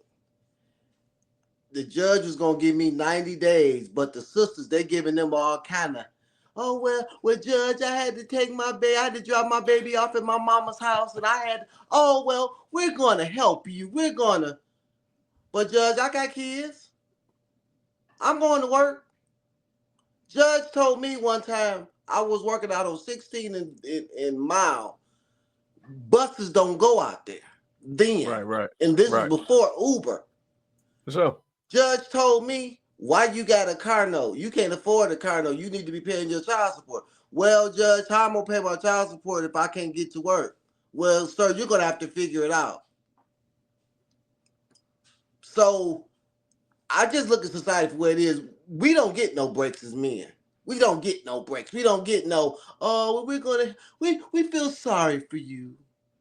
We're going to help. No, where is the money, sir? If you don't have the money, sir, we're going to put you in jail, sir. We don't care about your character and your nothing. So I think I do have a jaded view on society because men don't get no breaks. We don't have the option to say, oh, well, we're going to be stay-at-home dads. That usually don't work. It might be a couple people here and there where that work, but that usually don't work. We can't usually fall off for a long period of time. Yeah, you might lose a job, but yeah, man, the character gonna get up and get another one. Right. You know what I'm saying? And then if you lose that house, who they gonna blame? They're not gonna blame her. They're gonna be looking at you. Like, you let the house go. They ain't gonna be looking at her like, well, why you ain't get another job? They're looking at you like, why you let the house go? So, I mean, I understand a lot of what we're saying, but I look at reality for what it is. I don't try to buck reality. I understand, yeah, me, and then it's also me understanding of leadership, and then it's also about understanding where you are financially. You know what I'm saying? To where you're not living check to check or living beyond your means, but you have to have a certain type of leadership to get your woman to be on board with that. You know what I'm saying? So, I mean, I get it, but men don't get no breaks. We don't have the option to, because I don't know if y'all know how many male homeless shelters are there in Michigan and how many female homeless shelters. There's 0 male homeless shelters. There's right. tens of women. Men don't get no breaks. So I just look at it. If you don't get no break, you better get your money up. You better get your purpose up. You better be able to take care of yourself because you don't have no safety net.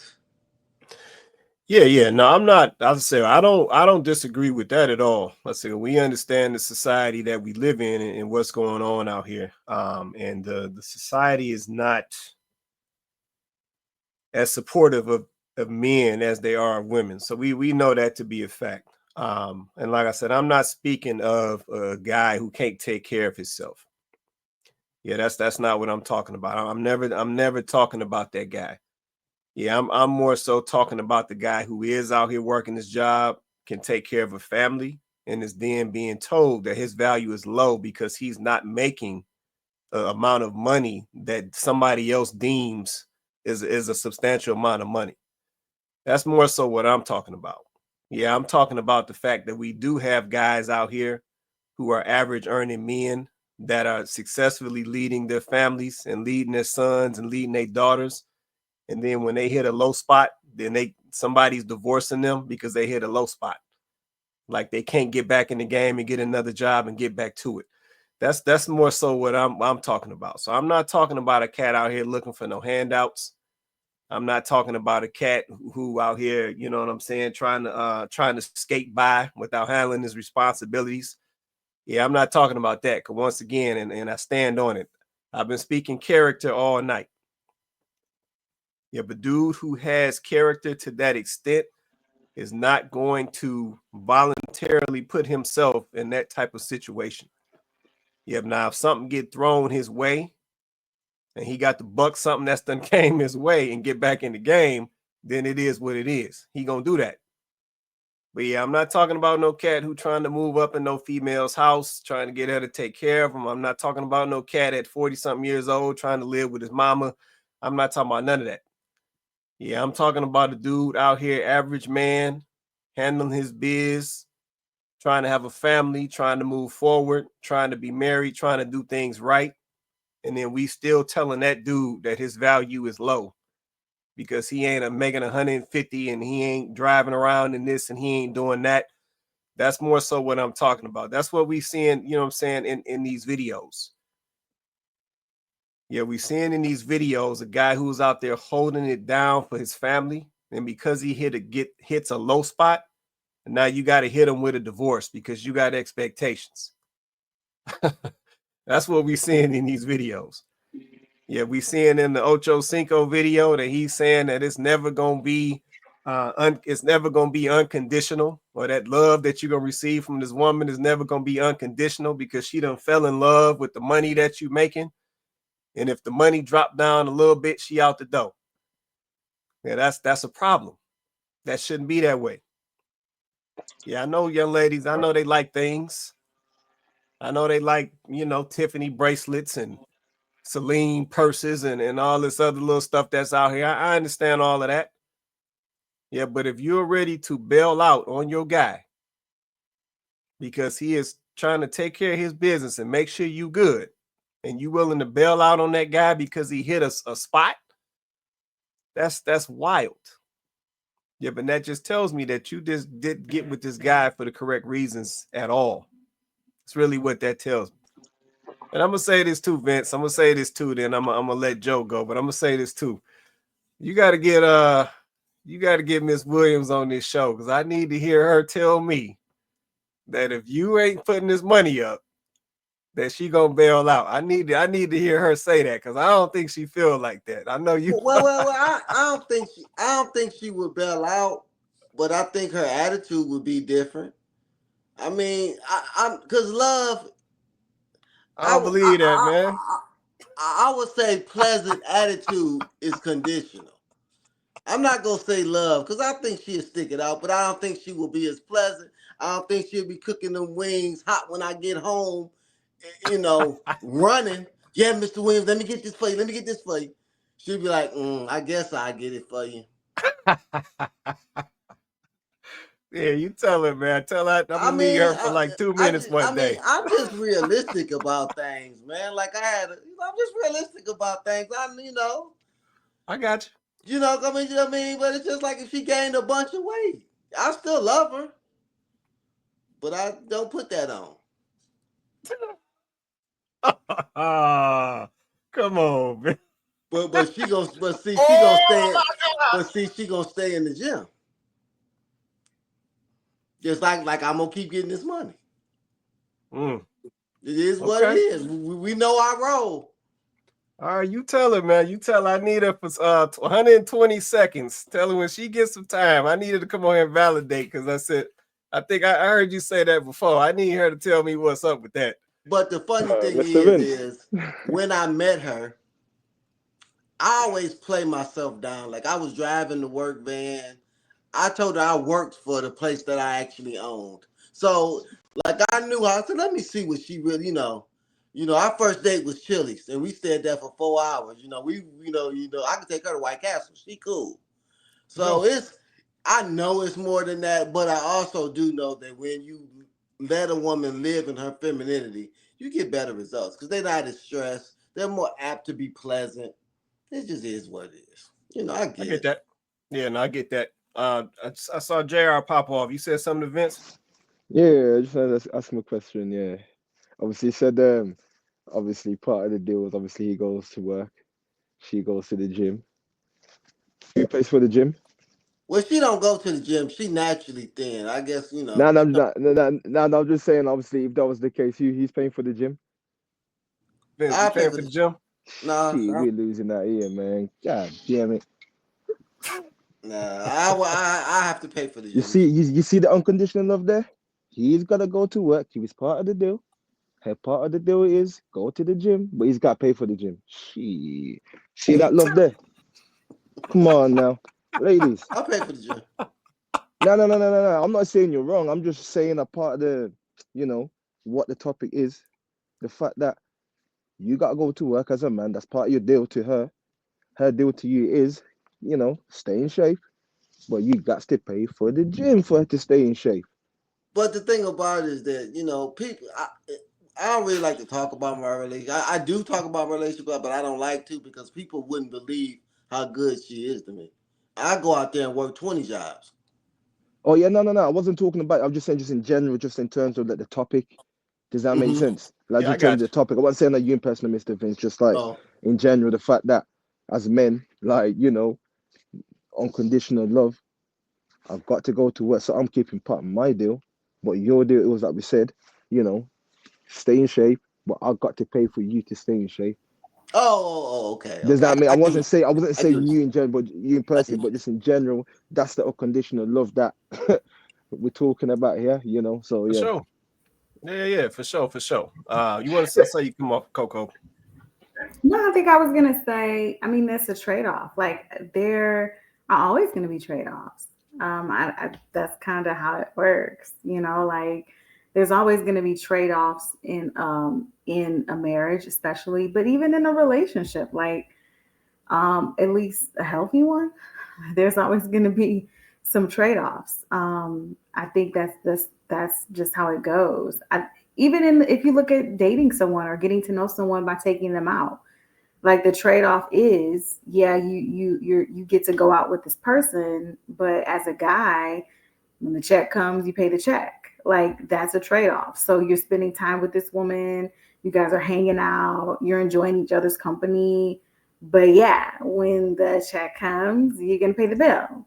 That's a trade-off, right? Like that. Yeah, that's how it goes. I think that the problem we have now is women used to appreciate it more, right?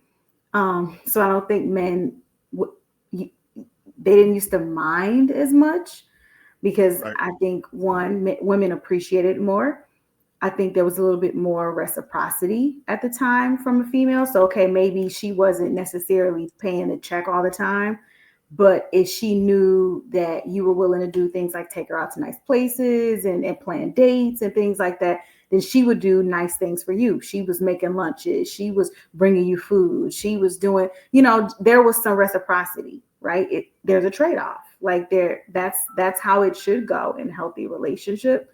Um, but going back to just like the topic, I think that, and this honestly can be my closing because, I feel like we have definitely talked this topic down. But I think going back to the topic of women loving conditionally, unfortunately, I just don't think that women have a leg to stand on with this particular topic. We are speaking to the general population, not to just individuals, because obviously there are women who love their men unconditionally, and there are men that love their women unconditionally, or vice versa. So we're talking to the general population. We're not talking to every relationship. We're not talking to every person because we can't do that.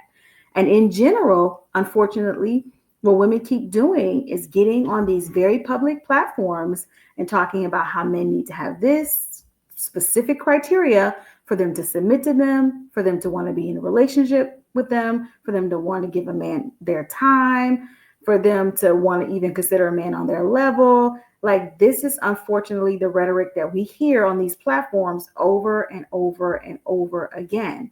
So this can only lead us to believe that there's truth to this, that women indeed love conditionally. How many times have we seen videos where, like the one you showed tonight, the woman said, he told me that I was gonna be a kept woman, and he got laid off, or this happened or that happened, bad investments or whatever the case may be, and now he's not up right now, he's down right now, and I just can't be bothered. I'm not about to build a man. Now, no, that's the saying. I'm not about to build a man. I'm not building a man. Now, mind you, this man was doing all of this stuff for you all this time, but all of a sudden you don't want to build a man. So what else can we think? What else could we say other than the love must have always have been conditional? And does this mean that men, in all scenarios are loving unconditionally? No, that's not true. But if we talk to the general population, men, I do believe there's truth to the fact that men are in it for different reasons. They're just in it for different reasons.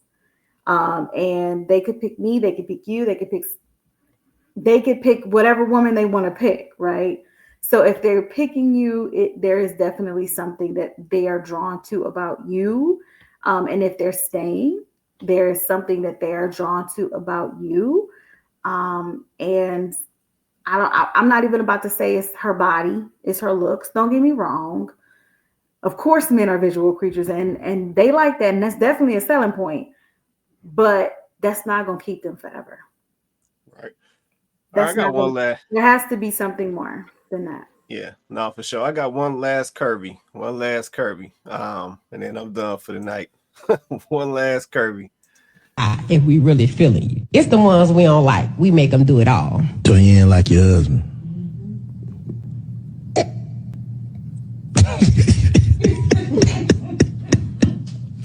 I ain't trying to embarrass my husband even more on the internet, but he was a simp, and I seen the opportunity, and I took it. Well, I'm saying what his qualities was. I mean, for one, he accepted the fact that I have 3 kids. So you got 3 kids too? I have 3 children.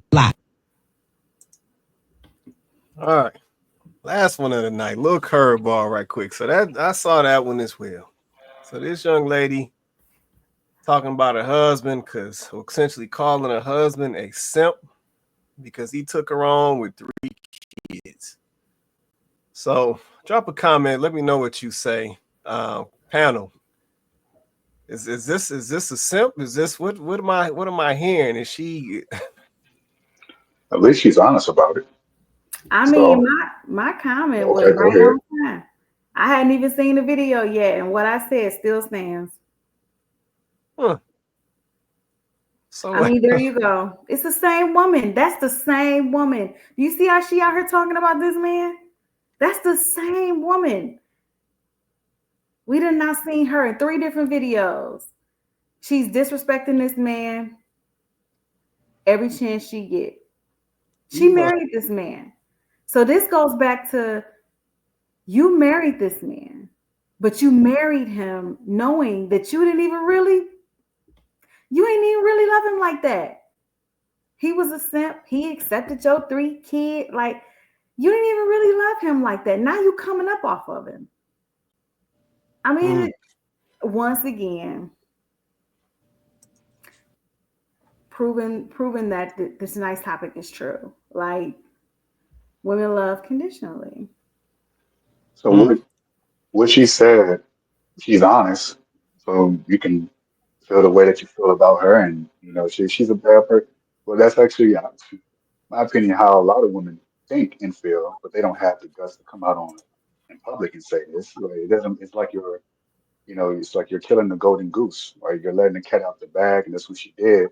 But a lot of women, they wouldn't let that cat out the bag. They would feel and think exactly what she's thinking and saying.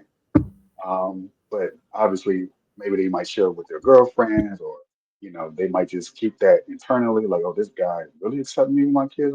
Like, he's crazy. Like, I wouldn't have done it if it was the other way around, but he's doing it. So listen, he fell for it. That's just kind of sometimes unfortunate how the game is played. And Well, Joe, hold on, Joe, hold on. So, are we saying that a dude that gets with a young lady that's got some kids that make him a simp? Like, is that if what we saying now? Yep. if he's not perceptive, if he's not, he said, yeah. If he's not, if he's Oh my like God! head over heels about a woman, he's overlooking the indicators that she might be looking to get over on him. Um, and sometimes men fall into that trap. It's a spider's web, and you don't always dodge every single bullet. You're not like Neo in the Matrix. You get hit sometimes, and sometimes Wow. in this instance, he might have gotten hit, and you might not even realize until it's too late. I mean, it's happened to me. It's probably happened. It's happened to a lot of men, and that's how you become that jaded that Vince was talking about. You become hardened, and you learn to maybe even overanalyze the situation. Oh, this person's setting up a trap. That person probably has like a nice little bed right there for you to fall on. But you in your mind thinking like Ocho Cinco, oh, nope, they all do it. They all do it. But there's one woman that come out and that want to love you that way. But you can't accept it because you've seen too much. You've experienced too much of the opposite. So it's hard for even a man to get to the point where he can believe again that unconditional love is possible. So she just did to him what happened to Vince, what happened to me, what probably happened to JR, a lot of men. And he's speaking about this man, and now he's going to be more cautious about the next woman. So he might like a woman that has one or two kids, but he's going to say, "Oh, I remember that one girl I dated. She went on public and just embarrassed me. I know not to do that again." But the crazy part is that the next woman he sees could be a good woman who has those two or three kids.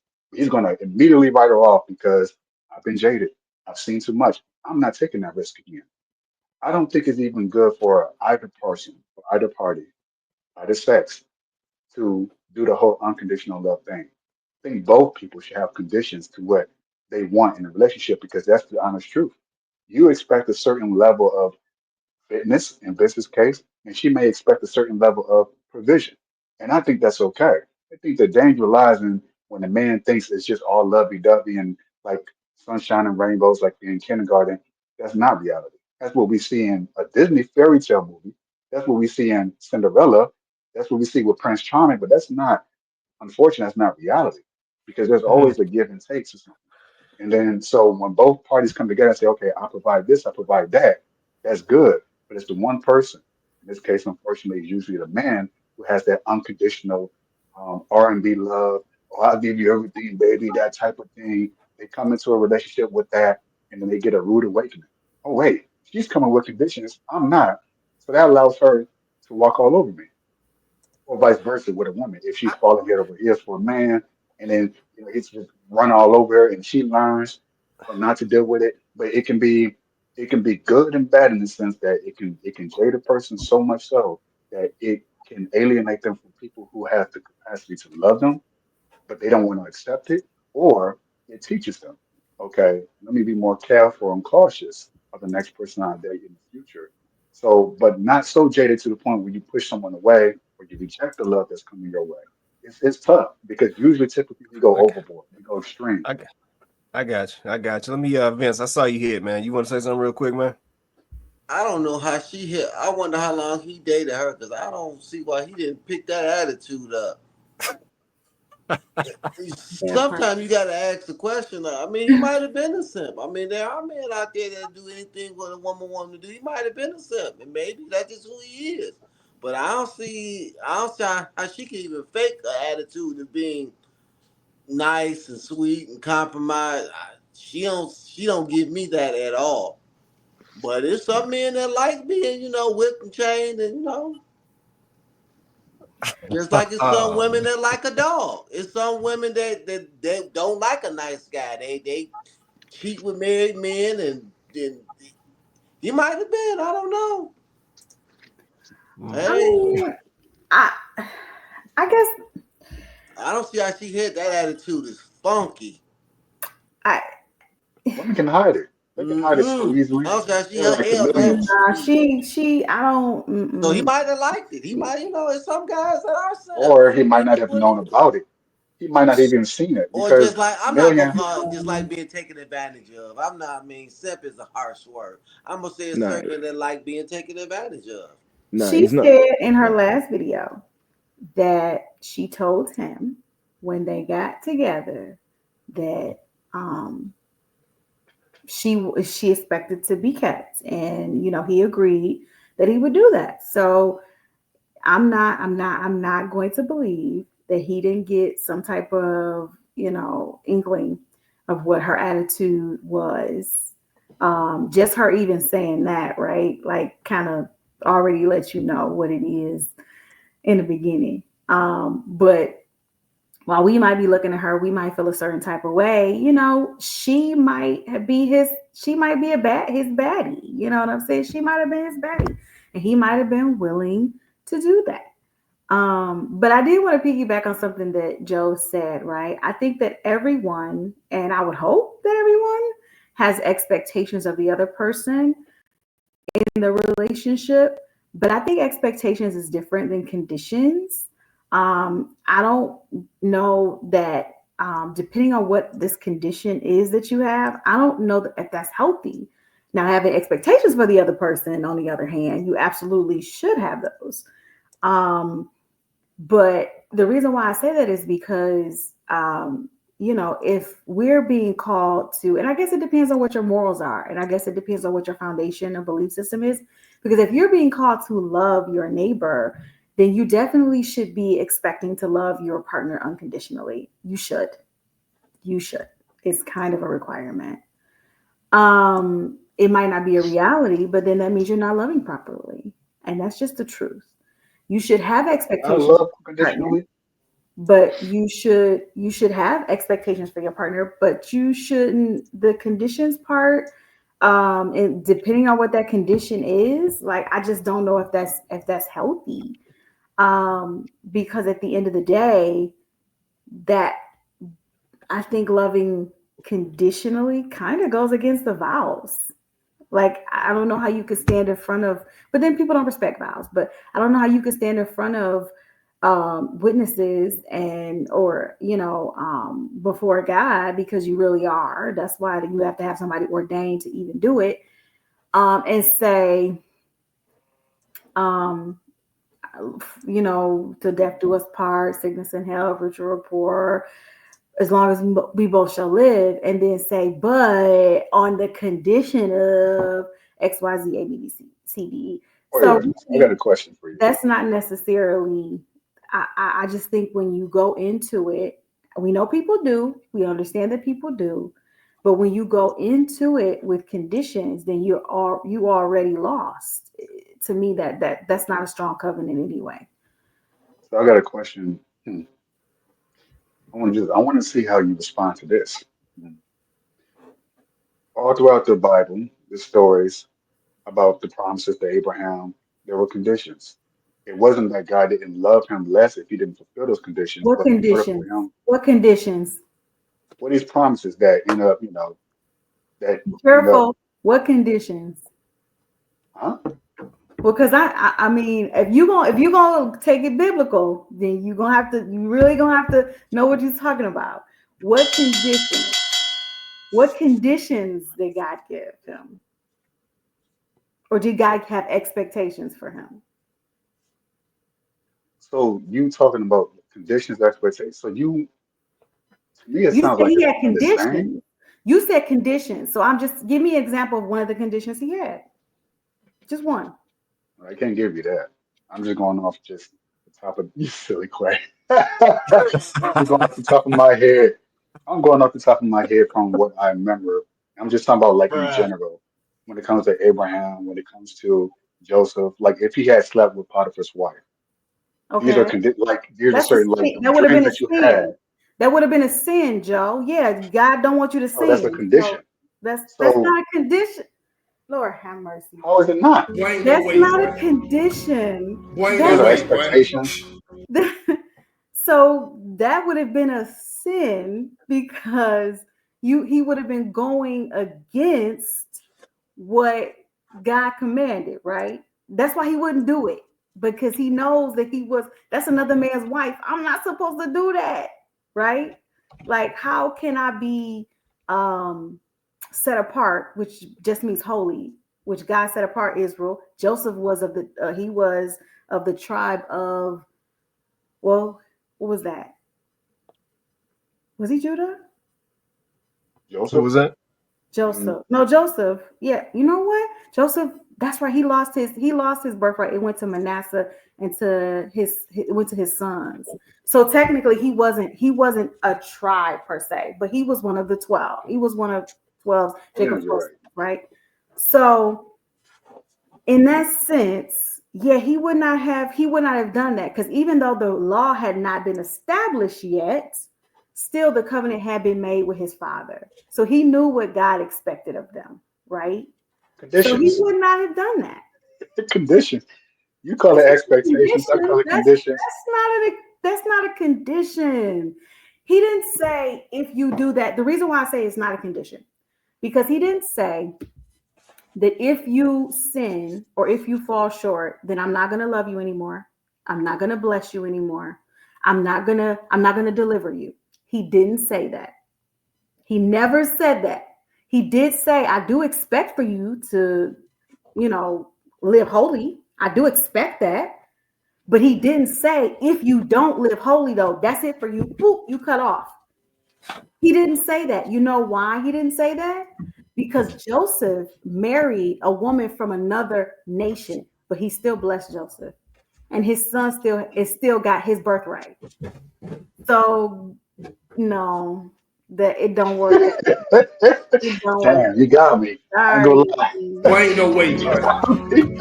Don't Boy, ain't work. no way, boy. So yeah, Nah, but no, man, I you got almost me. got confused there. No, but because Joseph was, yeah, he was one of Jacob's 12 sons. So yeah, but he wasn't a tribe because his birthright got passed to his sons. But yeah, anyway, you were saying Let me let Jr. get his little pizza and we gonna close, man. Just I'm let him gonna get off you the back hook, one day, Chloe. Let him Chloe. off I'm the gonna get hook. you back one day. it ain't even about that. I love having those kinds of conversations, but I'm just saying you gotta be ready. I know in my Man, mind, for some reason in my mind, I saw it as condition, but I will concede that that makes more sense. yeah, So you that's just risked what it it is. all, Joe. You gotta be careful, man. You risked it all on that one, man. Jr., go ahead and say what you want to say, then we gonna close, man. Go ahead. Yeah, obviously, for a guy, obviously, yeah, a moment of truth. For a guy that's never read the Bible, I didn't know what you guys was talking about, but Joe, you lost that one very bad in it, you know. But going back to the video, Oh um, dear. yeah, yeah. So, oh yeah, I know. Obviously, we said the guy's obviously as simple whatever it is. Now the guy's just is a super, super, super, super sucker. That's what he is because I think somebody said that that's probably like his baddie or whatnot. So of course, he's willing to hold many L's just because she probably looks good to him or wherever it is. But in terms of the sim, obviously I think that's just a term that people use for married men or whatever it is because it's the sentiment is that married men obviously do more in a relationship than their wives, wherever it is. But it's whatever the man determines, whatever he gets back from his wife is whatever he determines. So yeah, it is what it is. But yeah, just in terms of the whole unconditional love and men, obviously women loving men with conditions and whatnot, it's just a tricky one. But um, how can I say this? With my girlfriend, half of the week she gets the good guy, and half of the and for the rest of the week she gets like the bad guy. I give her the best of both worlds because then that way if you want to go you can go. Does that make sense? At least you got to experience both. Like I know it doesn't make sense, but in this current market, that's what it is. You can't crash out like this super soccer that just like it doesn't really make sense. Wait, so you You give know her what I mean? like the devil on one shoulder and the angel on the other, and you kind of just Yeah, go back and forth. yeah. Doesn't You that know What get them does ones that there. exhausting, look bro? like? Doesn't Say that get again, sorry. exhausting to you? Huh? Doesn't that exhaust you? Like where you have to, do you feel like when you do that, that you're playing a role in order to keep her like on the hook so she doesn't get too comfortable? Does that not like mentally and emotionally exhaust you in doing that? Having to play No, maybe some role that you don't want to do, but you feel like, oh, this is the society today, I gotta do it. And does that drain you personally in order to keep her around, interested, or not going crazy or disrespecting you in some kind of way? Does that make sense? no, nah, Joe. I'm just a bad guy in it. So the good guy is one of Man, those we that got exhaust you. we gotta get out of here, man. We gotta No, get out of I'm here. joking. I'm I joking, know man. you're I'm joking, joking. guys. I'm I joking. want to know what bad guy JR looks like. Well, I'm a good guy, man. I'm a good guy, man. Ah, I see what I'm saying. Man, we gotta get up out of here, man. I'm taking closing and we go. Let's see. Come and go across top, bottom, we go. Coco, you want to say anything before we get out of here? I love my panel. Like y'all For are the sure, for bomb. sure, for sure, for sure. I mean, I really do enjoy going back and forth with all of y'all, but especially Joe. I want you to keep trying it, Joe. Don't give up. Don't give up, okay? Never go quit. Because you might catch me off guard one day. Don't give up. I think I have at least once. But no,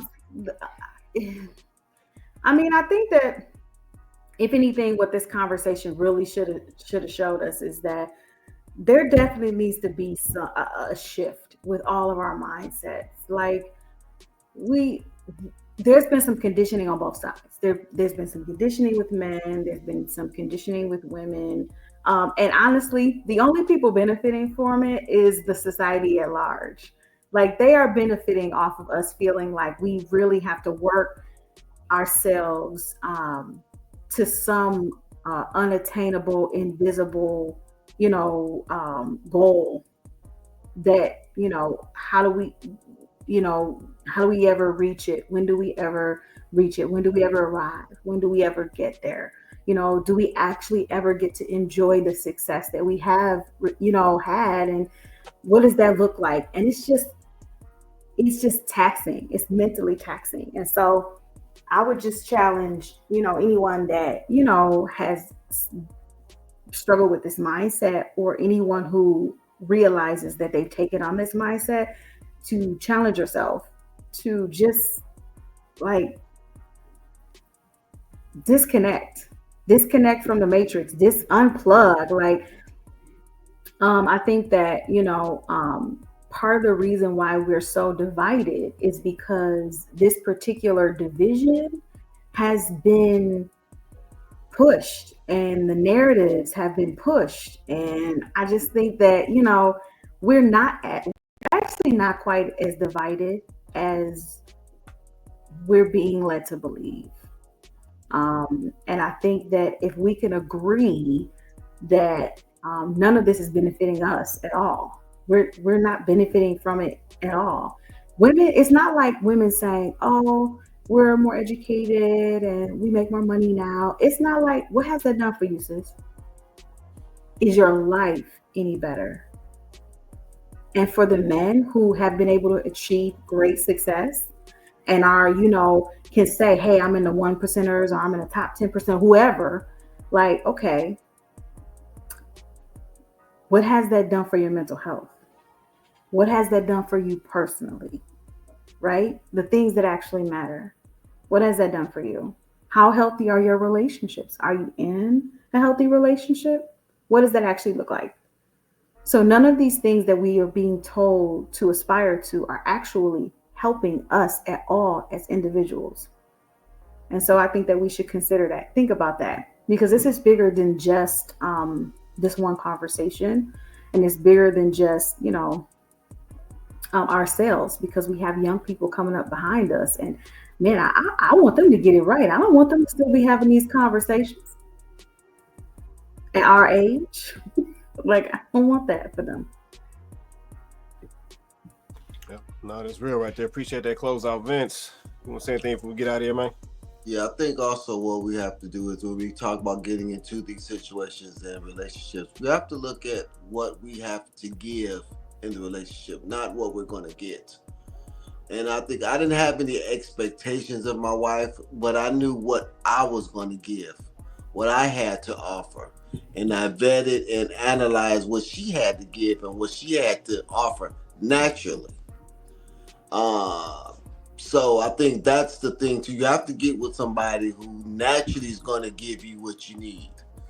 Just like I'm just a natural provider, protector, fixer type guy. If you tell me your car is broke, I'm gonna take it to the shop. If you tell me your feet is hurt, I'm gonna rub your feet. I'm a fixer. She's naturally a nurturer. If she see, my toothpaste is low, she'll give me toothpaste. She see my underwear was raggedy, she bought me underwear. It was just those little things that you know that this person really loves me and really is concerned about me and really cares about me. And I think that's the thing that we have to get back to. It's not about money or status. It's about what are you willing to give someone and how are you going to love them It's real. unconditionally. For sure. For sure. No, that's it right there, man. That's it right there. Appreciate that closeout. JR, you already closed, man, or you want to say something, man? Yeah, I'll just say something quickly. Thank you once again for having me on. Great show. Yeah, obviously the truth is the truthful, the reality is the reality. And we just gotta choose whether we engage in it or not. But under the right mindset. Let's start feeding the people at the top. And I think just one thing that obviously for the young guys, I think it's just more we do accept the reality of what it is, because we've seen a lot of what's going on out here regarding, female's nature from a man's point of view. But what's not, like I said, we can accept that part. But what's obviously amplifying and making it 10 times worse is, this pseudo power that women have been given, which is then making it 10 times worse in terms of course, the mindset, which then makes it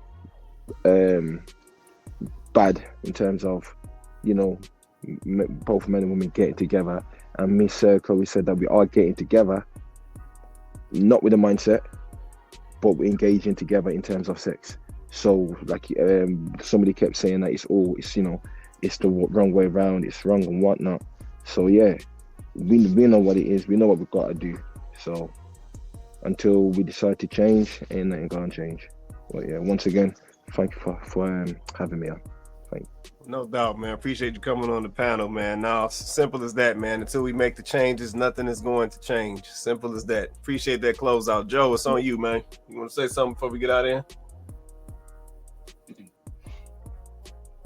So, when I think of conditions, I think of men should be more conditional in the way they deal with anyone, whether it's their employees, the opposite sex, their children, um, because that sets it's like boundaries, it's rules, it's systems.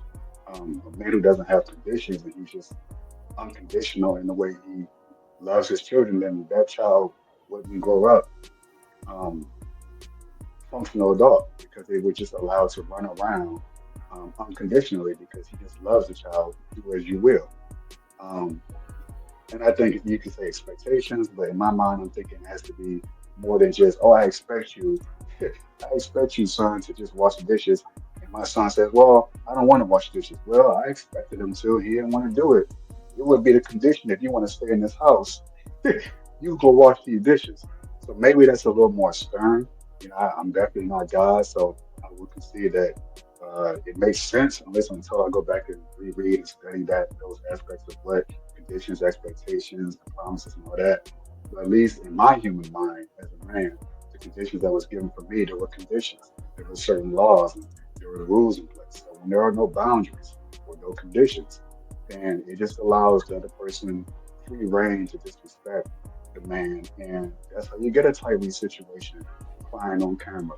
Of course, he was just bold enough to do it on camera. There are plenty of men who have gone through that. They thought they were starting a family, it was just all lovey-dovey, but he didn't have any boundaries, any conditions. I just love you. I just love you. Okay, well, let me go ahead and fleece you. So that opens up men and women to being fleeced by the other person, because they don't have any boundaries or any conditions to set upon the other person because they just give them free reign. And so they get hurt when something happens to them, that is so far outside of bounds that, well, what did you expect? They pushed the limits, they went out of bounds, and they didn't have no conditions for them. You didn't have any rules, no boundaries, no nothing. So on one hand, you can say, well, it's a bad thing that women have conditions or expectations. But I say that it's actually kind of smart, and that men should have more conditions and expectations of the in a relationship that they deal with. Because without it, you can just you're a plaything to her. If I buy a product, I expect a certain thing. I want, and if it doesn't meet that condition of the quality I want in the particular shoe that I don't want it, I'm going to ask for a refund or I'm going to get fussy with you. So conditions are good. Um, Men have to just get out of that fairy tale mindset and set more conditions, expectations, or whatever else you want to call it, some sort of boundaries, some sort of gate, to protect themselves, but also give that person, okay, this is what this person is. And when that person steps out of bounds, you can check it there. But if you don't have any boundaries and that person is stepping out of everywhere, it's just they don't even know what buttons they can push or not push. And when they go too far, and now you want to cry about it, now you want to get mad about it, but you had no conditions to begin with for them to follow. So I think it's kind of immature to have that men love unconditionally, but women love conditionally. I think women are right about that in the sense that, yeah, they have conditions. If you want me to have your kids, then you should be able to make sure you can take care of me and the kids. If I love you unconditionally and I have kids, guess where we living if I love you unconditionally and I let you just do whatever you want? You living out on the street. We go be in the projects. Vice versa with the man. These are my conditions. This is what I need you to do. This is the order. This is that. So it's foolish to go into a relationship unconditionally, no matter what the relationship is, business, um, um, romantic, whatever. There has to be some conditions to it. Even when my relationship with God, um, expectations, conditions, whatever, it feels like, okay, I'm doing this. This is an action thing. Okay, this is what's happening. I'm being blessed as a result of doing X, Y, Z or not doing X, Y, Z. Um, and I think that's okay. You got a lot of people. I believe in faith. Faith, just have faith in God and faith. Yeah, but that's not really how that really works in reality. There's a result. Okay, you're doing this. You change who you are as a person. You say, but your actions don't follow. I have conditions or I have expectations, and you're not following it. Yeah, I love you, cool, but I can't bless you in that condition. And you not following my rules and my guidelines, it's not going to work. So that's the way I see it. And with that, I I will got you. land. I appreciate y'all, and I'm still looking forward, whether it happens or not. I do. I have an expectation for this meetup to happen sometime It's gonna soon, and I happen, man. really appreciate It's gonna it. happen, man. It's gonna happen. It's gonna happen. I appreciate that closeout, man. Appreciate that closeout. Man, shout out to my panel, man. Shout out to Coco, JR, Joe. Shout out to Vince. Appreciate y'all holding me down on the panel. Shout out to everybody in the comments as well. Fire comments coming in. Shout out, once again, appreciate everybody dropping their comment. YouTube, Facebook in the building, man. So Another. does that mean Go ahead, JR. does that mean I gotta come to the States for the meetup? Yeah. Man, hey, if you want to come on over, man, if you want to go ahead and come across the pond, man, it's Book your ticket for now, sure. bro. Yeah, man. Mr. Vincent got my ticket here, the rich one. All He'll see this when he go. He hopefully watches it back. No, I'm gonna let him know you said that too. All right then. All right, no doubt.